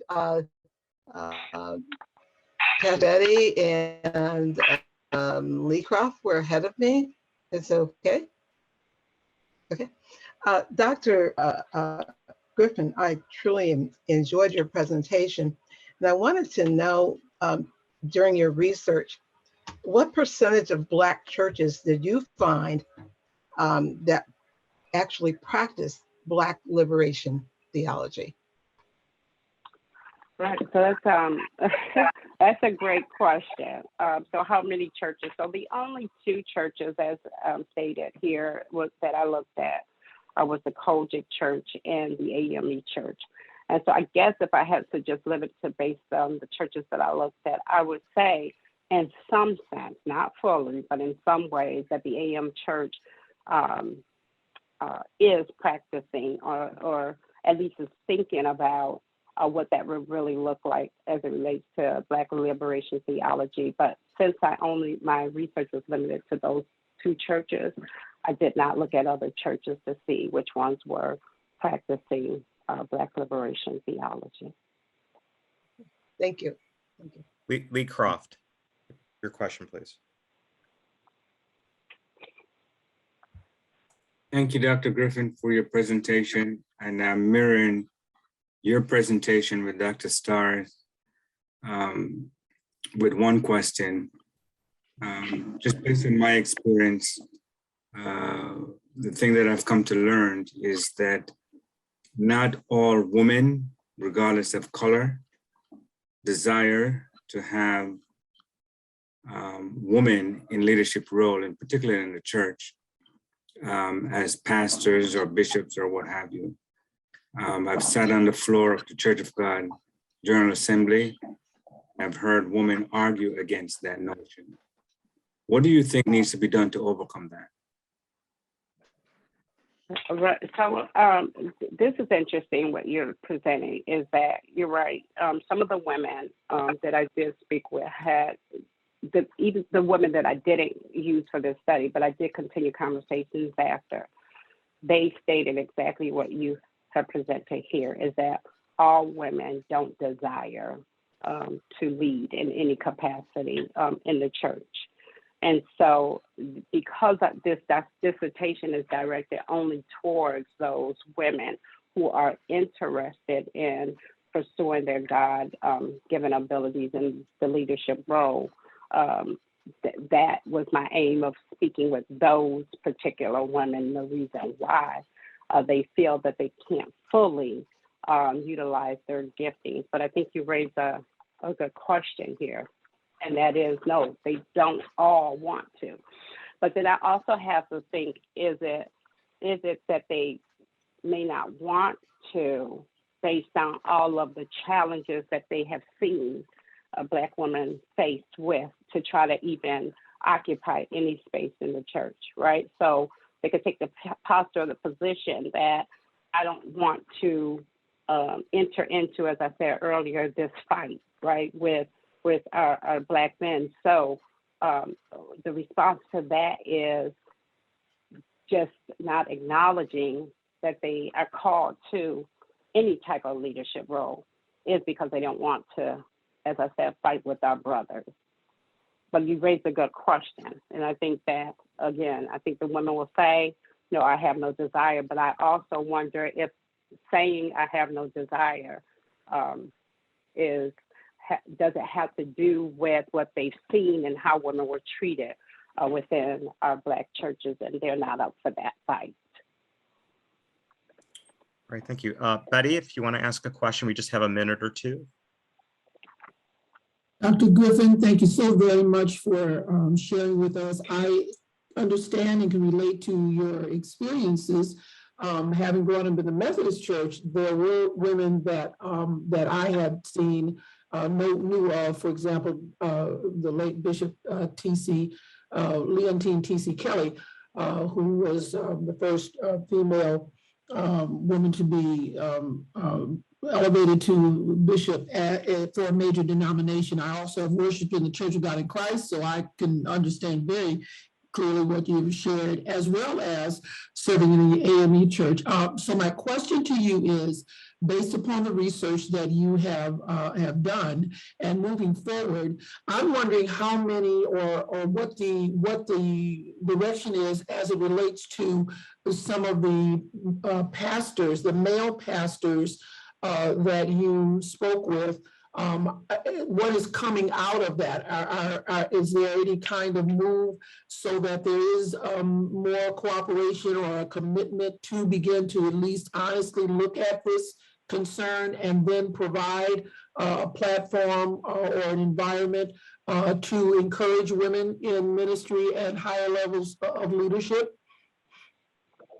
This is a great question. And this is Betty? Yes, Betty. Hi there. Betty, okay. So, yes, great, because I remember your voice and I wrote down some of your questions that you were asking, Dr. Carrie. And so what you're asking here, I think is a great question. So from the research, what I did hear from men that they were willing to be allies, right?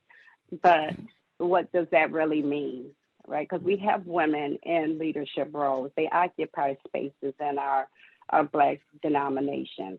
So, and I think you raised something here about the commitment, right? And so to measure if our Black men are allies with us, and what does that mean for them, or what does that look like, right? When we talk about creating a community that's equitable in every way, right?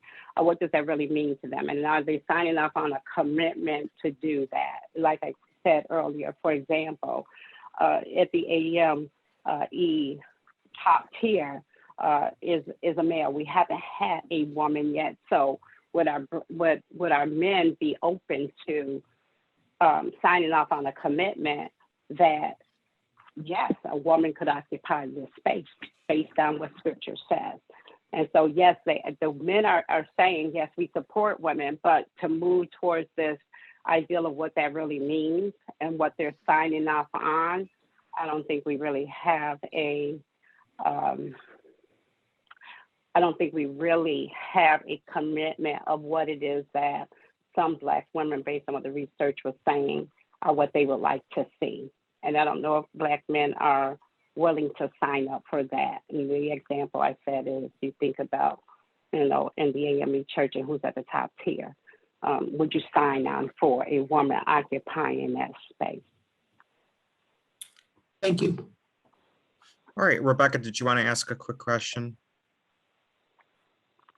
Sure, thanks, Dr. Zoccali. So Dr. Griffin, great to see you or hear you and see your presentation. Just in closing, I'm wondering, as I listened to what you had to say and the research you've done, I'm just curious as to what impact for you personally does it have as you move forward from here and your own ministry calling? How has the research you've done impacted your sense of forward motion, hopefulness or not, your specific sense of where to go from here? That is a great question, concluding question. Where I sit, I'm hopeful. That's what I will say. We know that, if we look at from the 1800s into today's date, there has been progress, right? And so that leaves me hopeful that we have men within the Black church who is willing to become allies in a way of signing off on a commitment that, yes, a woman can occupy this space, and we can work together to make that happen. So to answer your question, I'm hopeful. All right, thank you so much, Dr. Griffin, for your presentation. I'd like to invite now Dr. Dennis Slohouse to share his screen and begin his presentation.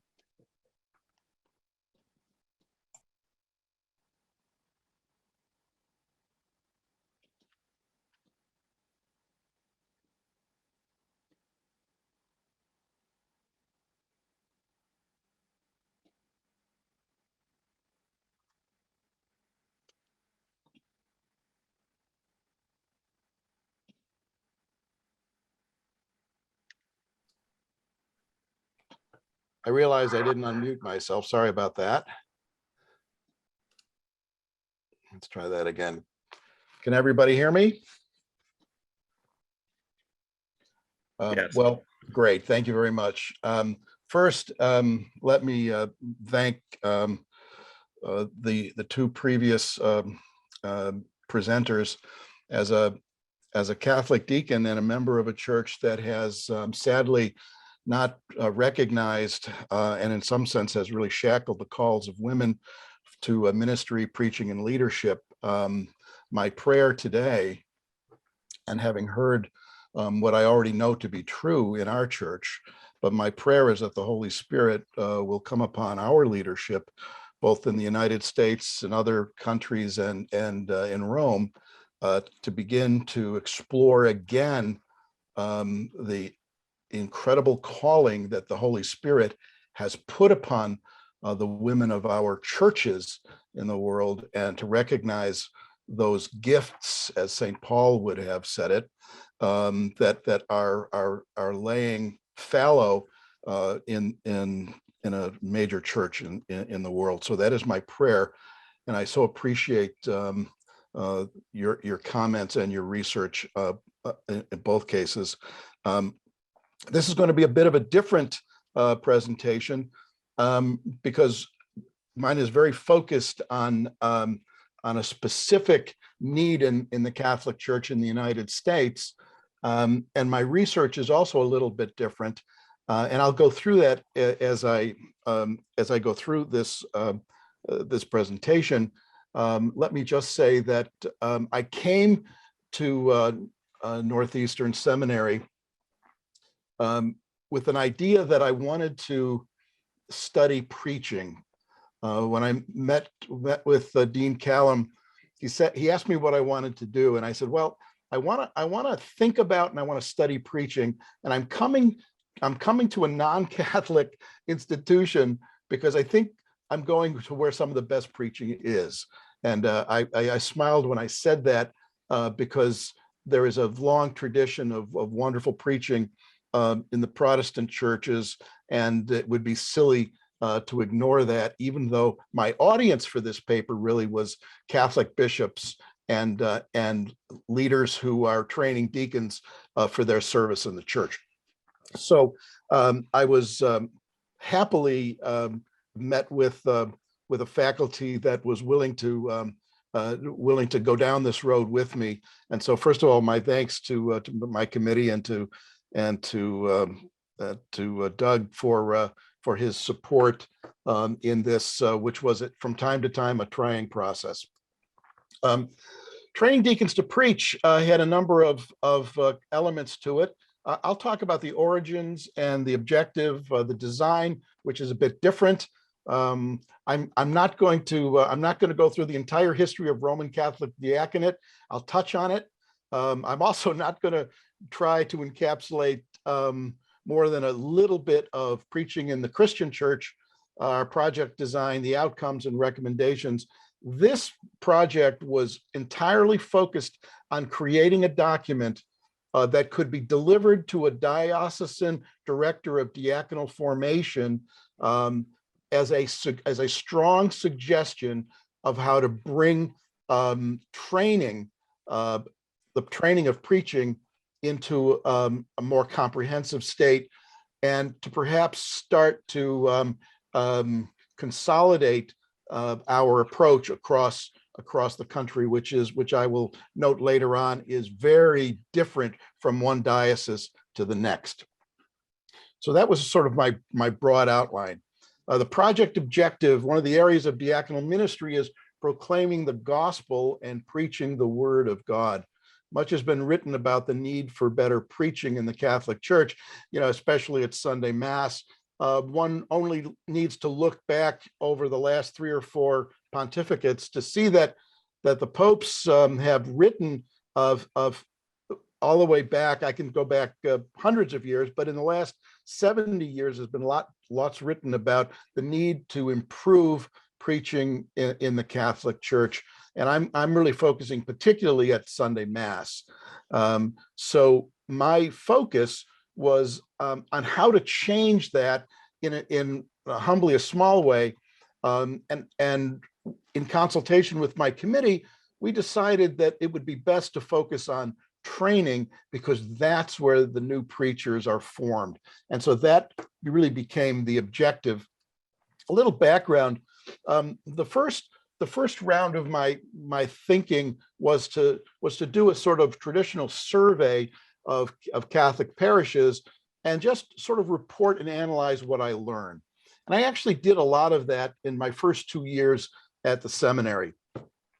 But then we decided, myself and my committee, to maybe focus that somewhat on preaching to the youth, because that came out of the survey information, and we all know that intuitively, that that's a place where we really need to evangelize, is that, trying to recommit our youth to our own congregations, if you will.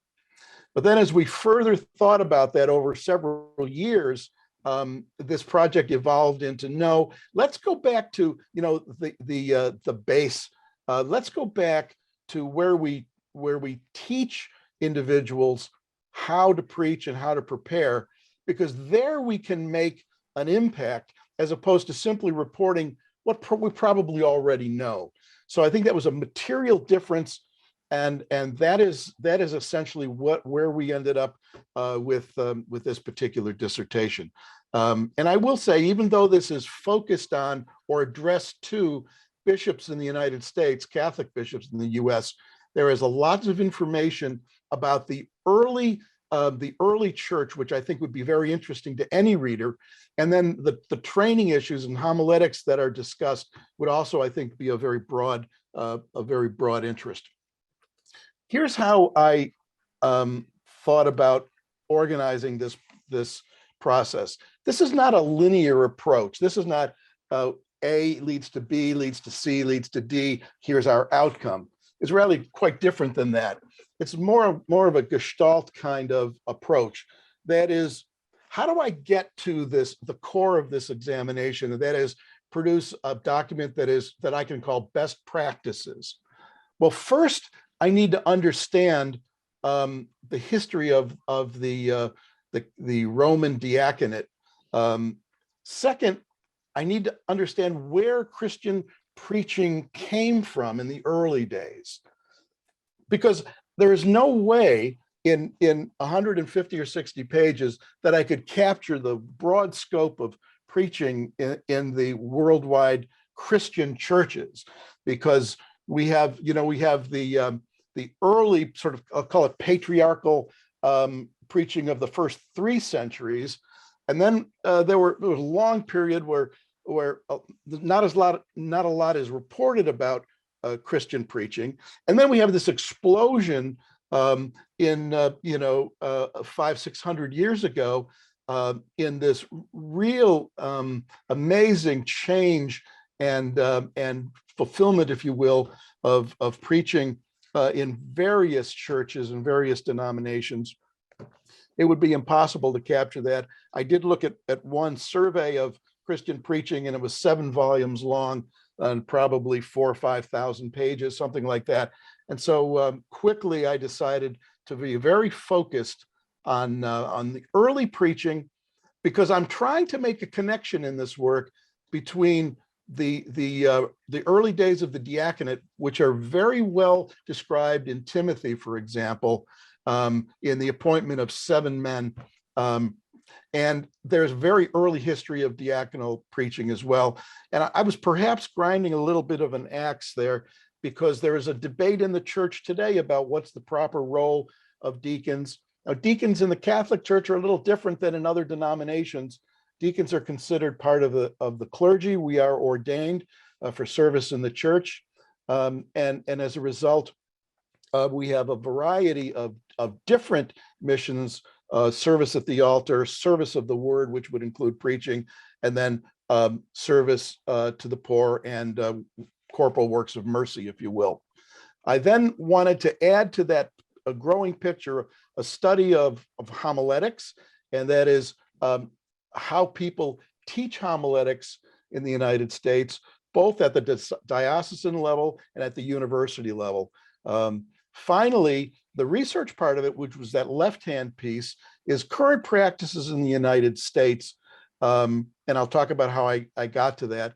And the bottom line of the paper was to put together a specific set of recommendations that would be communicated to the deacon directors around the country, and there are 175 of them, a model of best practices with an idea that we could move the training of deacons up a level or 2 or 3, at least in some areas. So that's the design. It's different. And for those of you that are working on your dissertations, I would say if there's a program design which doesn't quite fit sort of, I'm going to call it the standard models, you should talk to your advisor, because there may be flexibility if you can make the argument that's a different approach is available, because in fact that worked very well in my case. That was my commercial.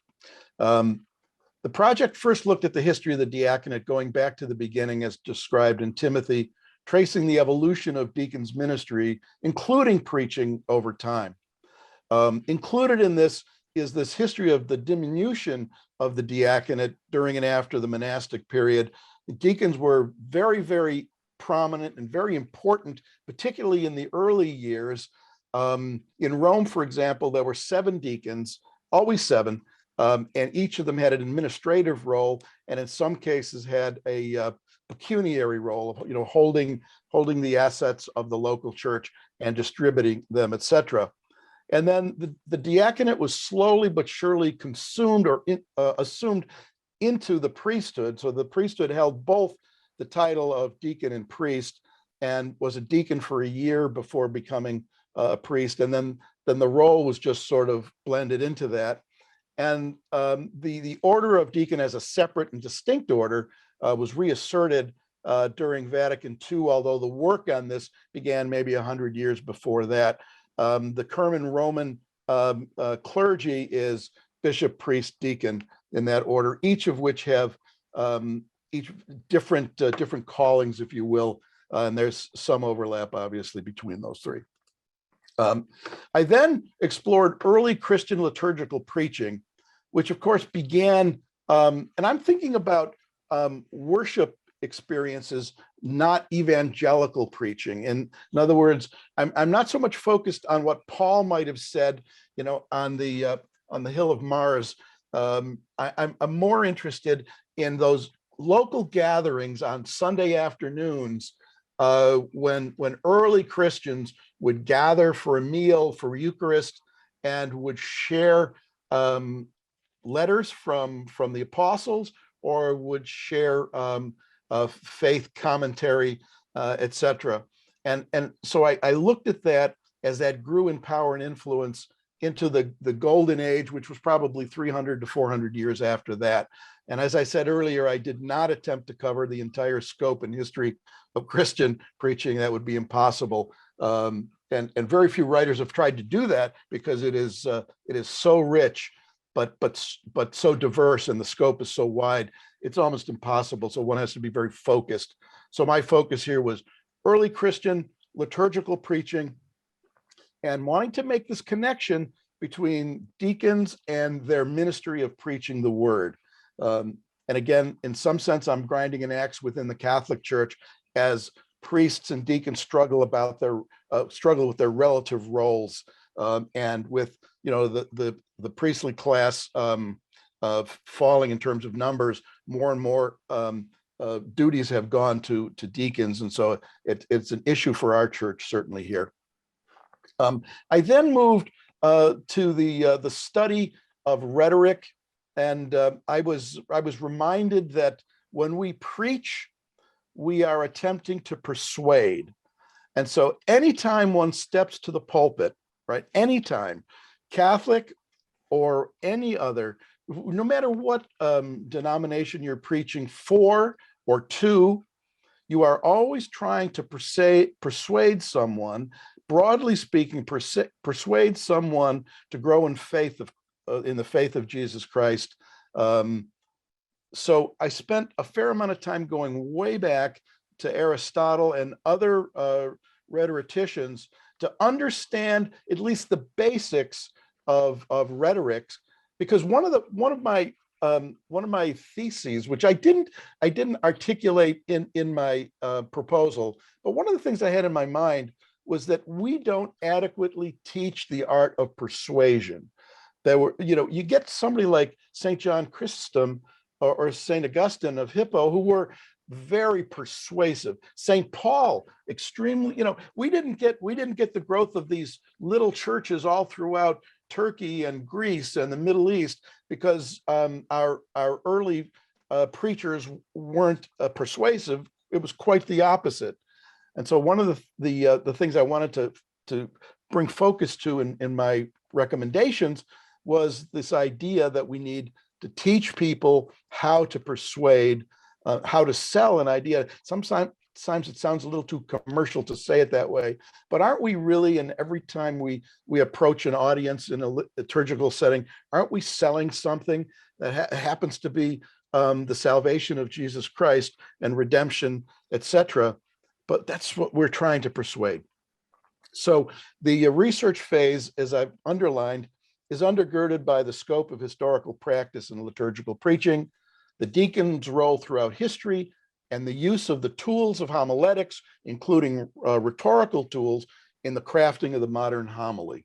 Now, you might say, we use the word homily instead of sermon, but it's really one and the same. Just as a note, because of the emphasis in Catholic Mass on the Eucharist, the homily has been in some sense relegated to sometimes an unimportant place. And church documents since the 60s have tried to emphasize the fact that that is not the case, that the Mass is both the word and the sacrifice, both, and they should both have emphasis. And so there is a move afoot to do that, yet we still allocate only about 10 minutes to say a 1 hour service or Mass to preaching. And that is different than, sort of generally speaking, the Protestant experience, where the primary is worship and the word, and so the word gets a much greater prominence in services in the Protestant world than it does in the Catholic world. And so we're constrained a little bit in what we can do. Yet I'm of the firm belief that one can deliver an incredibly insightful homily in 1 or 2 minutes if one is focused. If it takes 2 hours to say it, it's probably not going to be remembered anyway. So that's sort of my bias going in here. So I began to look at homiletics and preparation in this way, that we begin any preparation whenever we're going to preach with prayer. And then preparation includes hermeneutics, exegesis, and exposition. And then we have to figure out how we're going to take what we've learned or what we have prayed about and how we are inspired. We have to figure out how we are going to persuade our congregation to the view we want them to take. And then the last thing, which I think is important for all preachers, is post-delivery evaluation and feedback. Sometimes it's informal. I think early preachers need to have something more formal so that they can hone their skills. But I think that's always an important evaluation. Prayer after preaching. Did I reach the people? Did I accomplish my goal? Did they hear what I was trying to say, or did they hear something else? The research phase was a number of outreaches by phone call, email, and a physical letter, soliciting input from all 175 dioceses in the US. I was asking their formation directors to share their homiletic curricula, their outlines, their courses, their sources, share that with me so I could assess the practices, content, resources, time commitment, feedback, textbooks, and all those other elements of their formation process, so that I could evaluate what other dioceses were doing and trying to get to this idea of what are best practices. I received comprehensive input from 45 dioceses and several third-party providers. When I say third-party providers, what I mean is universities or colleges that provide homiletics training to Catholic dioceses, where the diocese doesn't do it themselves, but they outsource it to a third party. So I did solicit and did receive some input there as well. One of the things that was very clear early on is that there were radically different approaches to formation and preaching. Now, the U.S. Catholic Bishops has produced several documents on what's important in formation of a deacon, but there are no specifics in those documents about what coursework, how much time, what resources should be thrown at the issue. So as a result, there are big differences between large and small dioceses because the resources vary. Classroom hours are different. There are some common texts that are used, but there is no coordinating, I'm going to call it committee, that says every diocese has to train their preachers in a certain way. So the scope of training is different. And there's also a variety of the integration into the curriculum. What do I mean by that? One could imagine a 5-year formation program, which that's how long it takes to form a deacon in the U.S. Catholic Church, 5 years. One could weave preaching into that, or one could maybe save it to the end and do what I call a boot camp approach. You ship everybody off, to some venue, and you spend a week telling them about preaching. And as you can imagine, that's probably not a particularly satisfying outcome, but yet some do that. So there was a wide variety of approaches. So this really amplified what I think is the usefulness of this project, and that is present to all of our dioceses, here's what everybody does in a way that they can appreciate what appear to me to be the best practices, and trying to get dioceses to move in a common direction. And that's really my desired outcome here. In the midst of my research, I came across a document that was written for the US Conference of Catholic Bishops. It's not an official document. It's not been promulgated, but it was research that they asked the Catholic Association of Teachers of Homiletics to do for them. Now, this association is of PhD level individuals who have teaching positions in universities across the US. And they wrote a white paper. And what I've captured here are their findings, which became a touchstone for my own. In other words, how do my findings, how do they compare to each of these? So let me just go through these, because I think they're important. Faculty with inadequate training and credential in homiletics. This was my finding across the board. Sometimes a priest or a deacon or some other third party who's not formally trained in homiletics is teaching the course. Minimal credit hours for homiletics curricula. Some dioceses have only one or two courses. Our own home diocese uses 2 semesters, which would be the equivalent of 6 credit hours.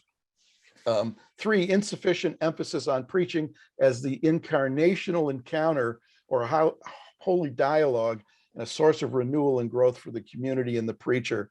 Sometimes we're teaching people to be utility preachers as opposed to preaching as a way of encountering not only the Holy Spirit in one's own life, but also engaging that dialogue with the congregation. 4, minimal training in homiletic methods and approaches. And these documents that are referred there, Fulfilled in Your Hearing and Preaching the Mystery of Faith, those are 2 American documents that describe how we should teach preaching. And then Evangelical Gaudium, which is a Vatican document that also speaks to training preachers. Number 5, little dialogue supporting the culture of encounter. That is, how do we socially locate the preacher and community, and how do we use that in a variety of different or diverse, as I said here, diverse contexts. 6, limited time and opportunity for critical feedback from faculty, peers, and laity, and for the discipline and practice of self-evaluation. As I mentioned, it's very important that any preacher pray over and evaluate their effectiveness, right? It's not just going through the motions of preaching, as we all know, it's making an impact, and then trying in some qualitative measure, some way of evaluating the effectiveness of one's preaching. And for new preachers, it's really important. And I would take it a step further, is deacons, because we capture them somewhere in midlife. Most of them are have dual callings, right? They have a family, they have a job, and then they become a deacon. And we take folks who don't necessarily have a gut feel for ministry and or for preaching. We take them and try to make reasonably effective preachers out of them. We have to take that into account as we train our new preachers. This is just a continuation, number 7 and 8. Minimal time and resources allocated to parish practica. That means, obviously actual preaching. And then finally, insufficient emphasis on preaching formation as an ongoing, continuing, that is past ordination. Do we go back and help, I'm going to call it weak preachers, to hone their skills, or do we let our deacon preachers, let them loose, in our parishes and hope that their mentor priests help them with their preaching? Most dioceses do not have a formal process. A diocese like Philadelphia, a very large Catholic diocese, has an 8-year process first 5 years of formation. The next 3 are a process of mentoring, which leads up to the granting of homiletic authority. The authority to preach at Sunday Mass comes from the bishop directly, and in most dioceses, when ordained, a deacon is given that authority. In some few dioceses, 3 or 4, you have to sort of earn that, and you earn that by mentoring with a priest who then signs off on it. I think that's a very interesting approach. So I took all of this information, as I said earlier, I took all of this as a sort of a background, understanding the history of preaching, understanding some of what homiletics and rhetoric tell us about persuasion, and then tried to come up with a schema, if you will. This is just a very, very high level analysis of some of the data that came in. I'm not going to belabor the data, but just look at that very first one, the average hours in class. The average hours is 44, sorry, but look at the range, it's from 12 to 96. So some dioceses spend a lot of time on this, others spend very little time. Reflections specified, that is, how many dioceses use, say, some class situations, mass situations, or liturgy of the hours to practice, about 25. Only 5 had specific rhetoric taught in their courses. 19 had specific full-time homiletics classes. Only 6 had post-ordination training. Most dioceses make it optional. 6 make it an obligation. And then post-ordination evaluation and faculties, that is, how many evaluate and then grant faculties? Only 2. And so you can see there's a huge disparity across the board amongst US dioceses. Why is that? Because the bishops are accorded an awful lot of discretion in various matters, and resources within that 5 years for training are allocated according really to the specifics of the bishop's priorities and to other things. And when there are limited resources, what happens is preaching, I think, begins to wither in terms of the amount of time, money, and effort we spend on teaching it. Yet, I would argue that one of the most important places for the deacon to earn respect and interact with the congregation in a larger way is through the pulpit, where people can hear the experiences of an individual who's in the same place that they are. Again, most deacons, 93% of practicing deacons are family men that have full-time or part-time jobs.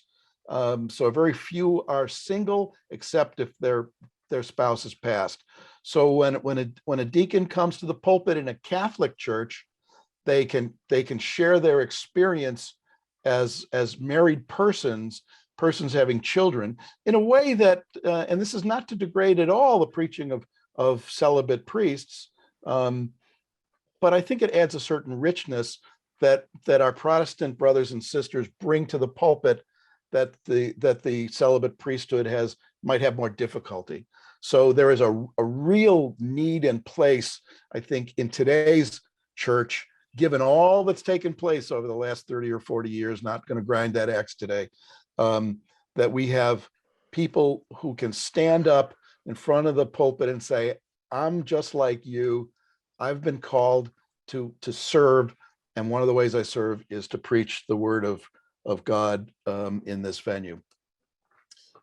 Here's what I ended up with, and time constraints are such that I can't go through all of this, but the outcome was a very specific schema, if you will, or matrix is what I called it, that goes for the entire 5-year period of diaconal formation, and then into that post-ordination period.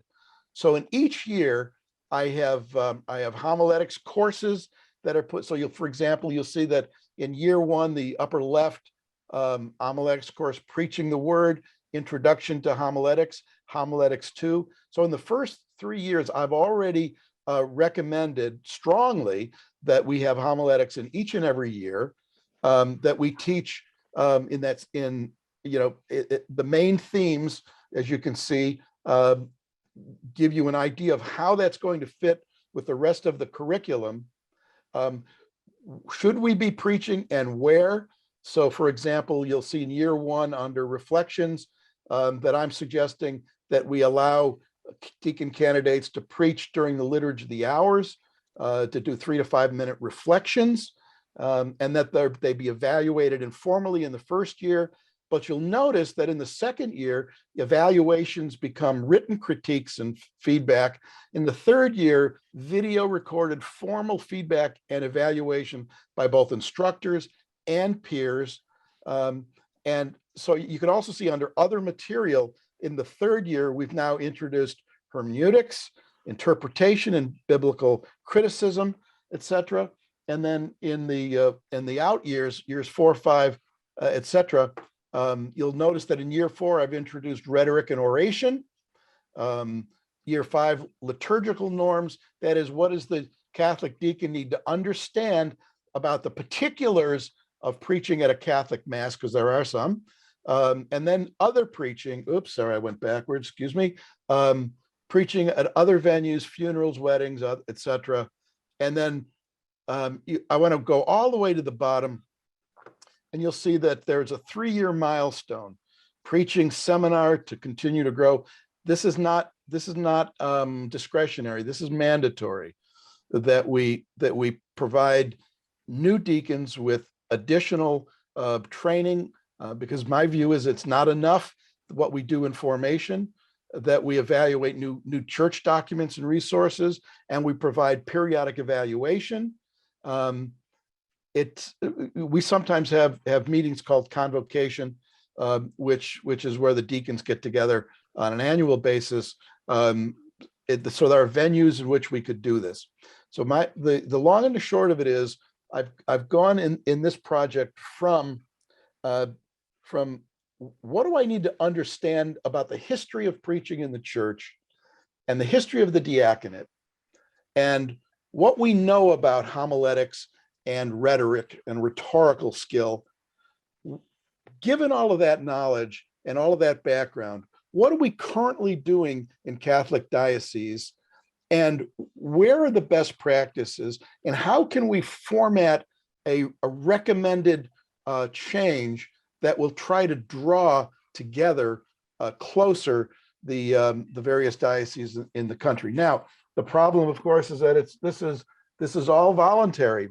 My role is to provide this to each of the dioceses. I'm also hoping to deliver this paper to the annual convocation of deacon directors this year, because the next part of my research is getting people to consider these ideas and to inculcate them into their programs. And with that, I will stop and thank you for your kind attention. Thank you, Dennis. That was great. Let's open it up for questions. I see Caitlin has a question. Yeah, you did a lot of so much work. So thank you for all of that. I have a question about just and maybe it's beyond the scope of what you were trying to get at, but do you think that focusing in on the preaching of the deacons is in some way going to address some of the underlying issues that you were saying are actually there, right? The fact that there are less priests, and so there are more deacons preaching, the lowered importance of the message portion in the service, that sort of stuff. Like, do you see those as larger order issues that actually need to be addressed, and this is more symptomatic? And what do you hope comes of this overall? That's a great question. I think by emphasizing the need to improve the quality of our training is a part of getting people to focus on the quality of our preaching.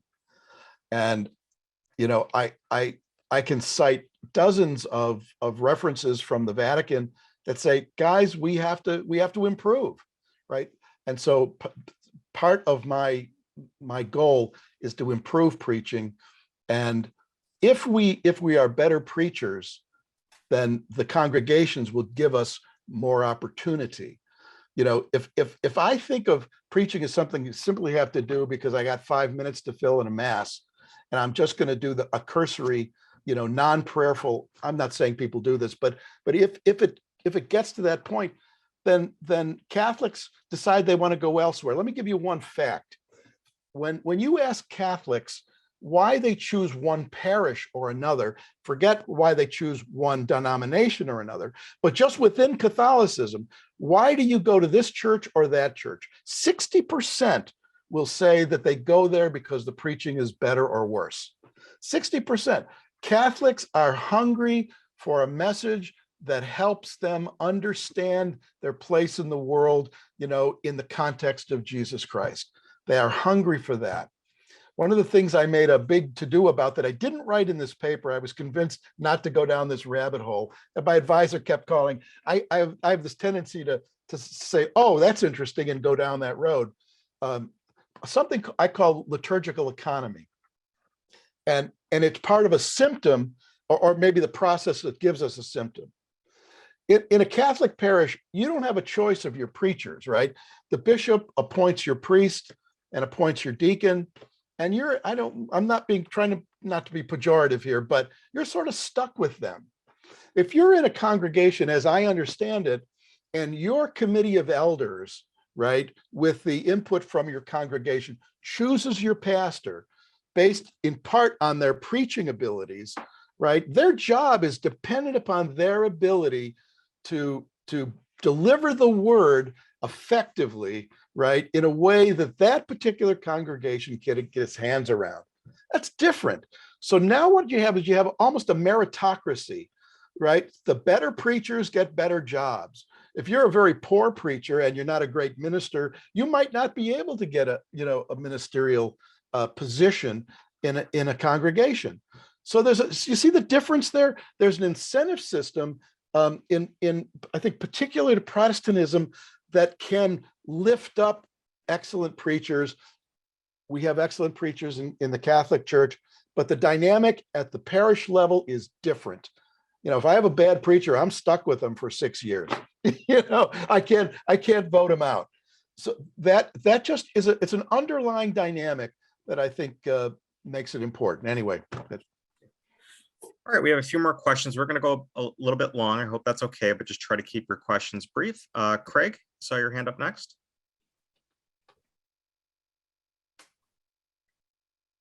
You're on mute. There we go. First of all, excellent work. Really appreciated what you shared.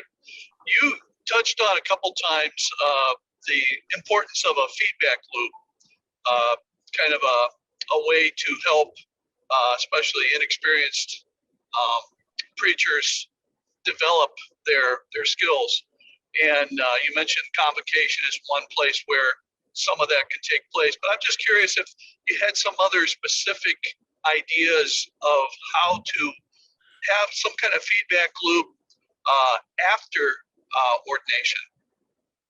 Yeah, a couple of things. I would say that there's two short answer, I hope a short answer, 2 parts to that. First, I think within any congregation, one should have a feedback loop, whether it's a group of congregants that a new preacher could meet with, and at the parish level, a new deacon should have that. He should have 4 or 5 parishioners that are willing to give him very, very explicit critique.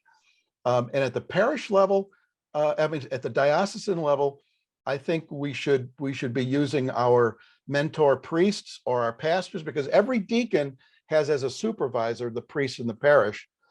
There should be some kind of evaluation process there within some limits that allows the priest specifically to say the preaching's not working or it is working, keep doing it or whatever. So I think that's probably the easiest feedback loop. And then finally, one could, in theory, do some kind of evaluation at the where you come in and do a homily for a group. But I think most people would find that off-putting. Thank you, Betty.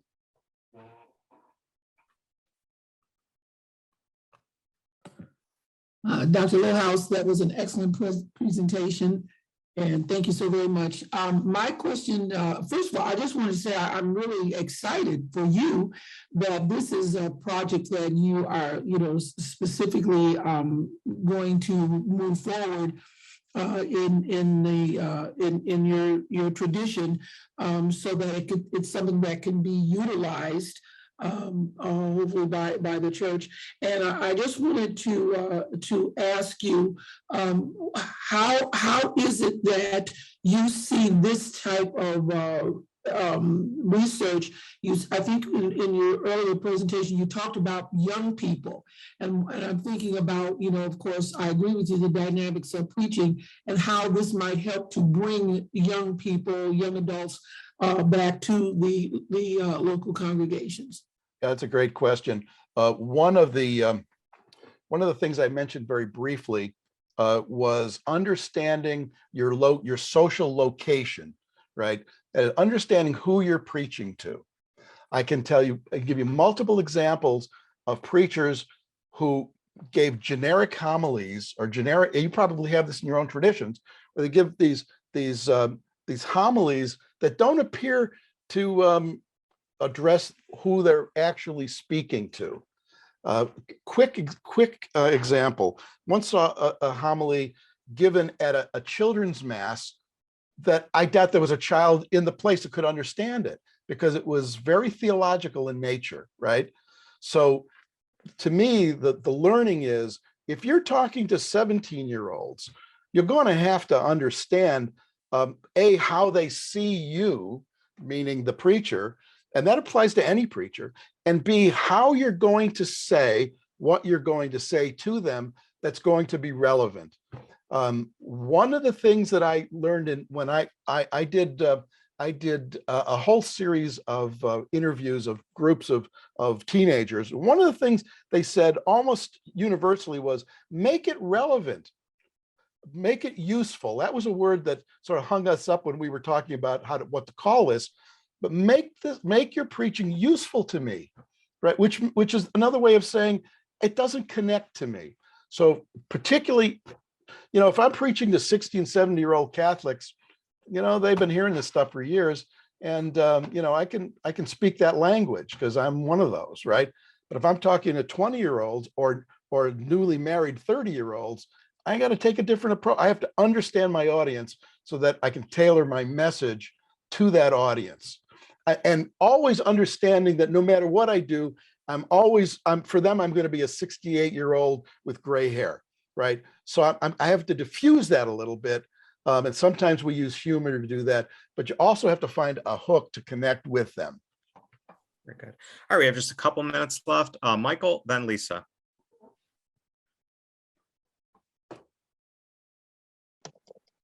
Yes, Dr. Slohouse, thank you so much. You put a lot of work into your dissertation, and it was pretty deeply felt. As I just had this conversation that you're talking about with a deacon in one of our churches in Saratoga this past week, and the concern for a higher quality preachment was the basis of the conversation. And I just wonder if you would put your information in the chat somehow, because I think I would like to have this conversation a little bit more further than just here. And one wonderful thing about this connection is that it builds bridges. And if I can use you to help another communion, it would be really wonderful. That would be my pleasure. I will. What I think I will do is I'll post it in Dropbox, and then I'll send a link to the school. Would that make sense? As long as I can find it in the ocean somewhere, bring it home to me. Amen. Amen. Okay. I'll make sure I am still a baby boomer. Okay. We can facilitate. The tail end. We can facilitate contact information for those. All right. Perfect. Perfect. Lisa. Thank you, Reverend, very much. Sure. Lisa, finish us up. Hey, Dr. Slohouse, thank you. So I really appreciated all that you have. You know, art is skill derived over time. And with that said, I was thinking of time. So your solution for training in homiletics and the art of persuasion really kind of hit me on some of the topics that we had today. So I was looking at your model and your matrix, and I was thinking for a solution for even Dr. Tanya or Dr. Carrie or women like myself, trying to get people to see women, you know, in a more transformative view as leaders, that maybe perhaps that you could use this model of hermeneutics, exegesis, exposition, persuasion, and they have a post-evaluation, and maybe some of these women could go into their denominations if they choose to stay there and they're trying to change on the executive level women in leadership positions. Maybe they could use this as a once a month preaching message or classes given to men and women, because again, the women don't always perceive women as those in those positions, but maybe your model could be used further, not just for the Catholic diocese, but for other denominations. Absolutely. And I would just, my response to that is that this methodology of making change, particularly when you're trying to train something, I think can be adapted in lots of different ways. But it always is having a specific plan that's detailed enough. You'll notice that I don't have specific courses in here. I don't have a lot of specificity, but at least we know where we're going. So yeah, I think that'd be a wonderful thing to do. Sure. Definitely adjusting the matrix. I agree with you. And for sure. Just even maybe presenting it, starting at the board level, and then seeing where you can go from there. But thank you so much. You're most welcome. Thank you. All right. Thank you so much, Dennis. That was great. And thank all of you for attending. I want to extend our appreciation once again to all of our presenters. One final note, the full video of the colloquium will be posted, a link will be posted to the seminary website. And if you have any questions about the Doctor of Ministry program in general, feel free to contact me. My contact information is also at the seminary website, nes.edu. Thank you, everyone. Have a good day.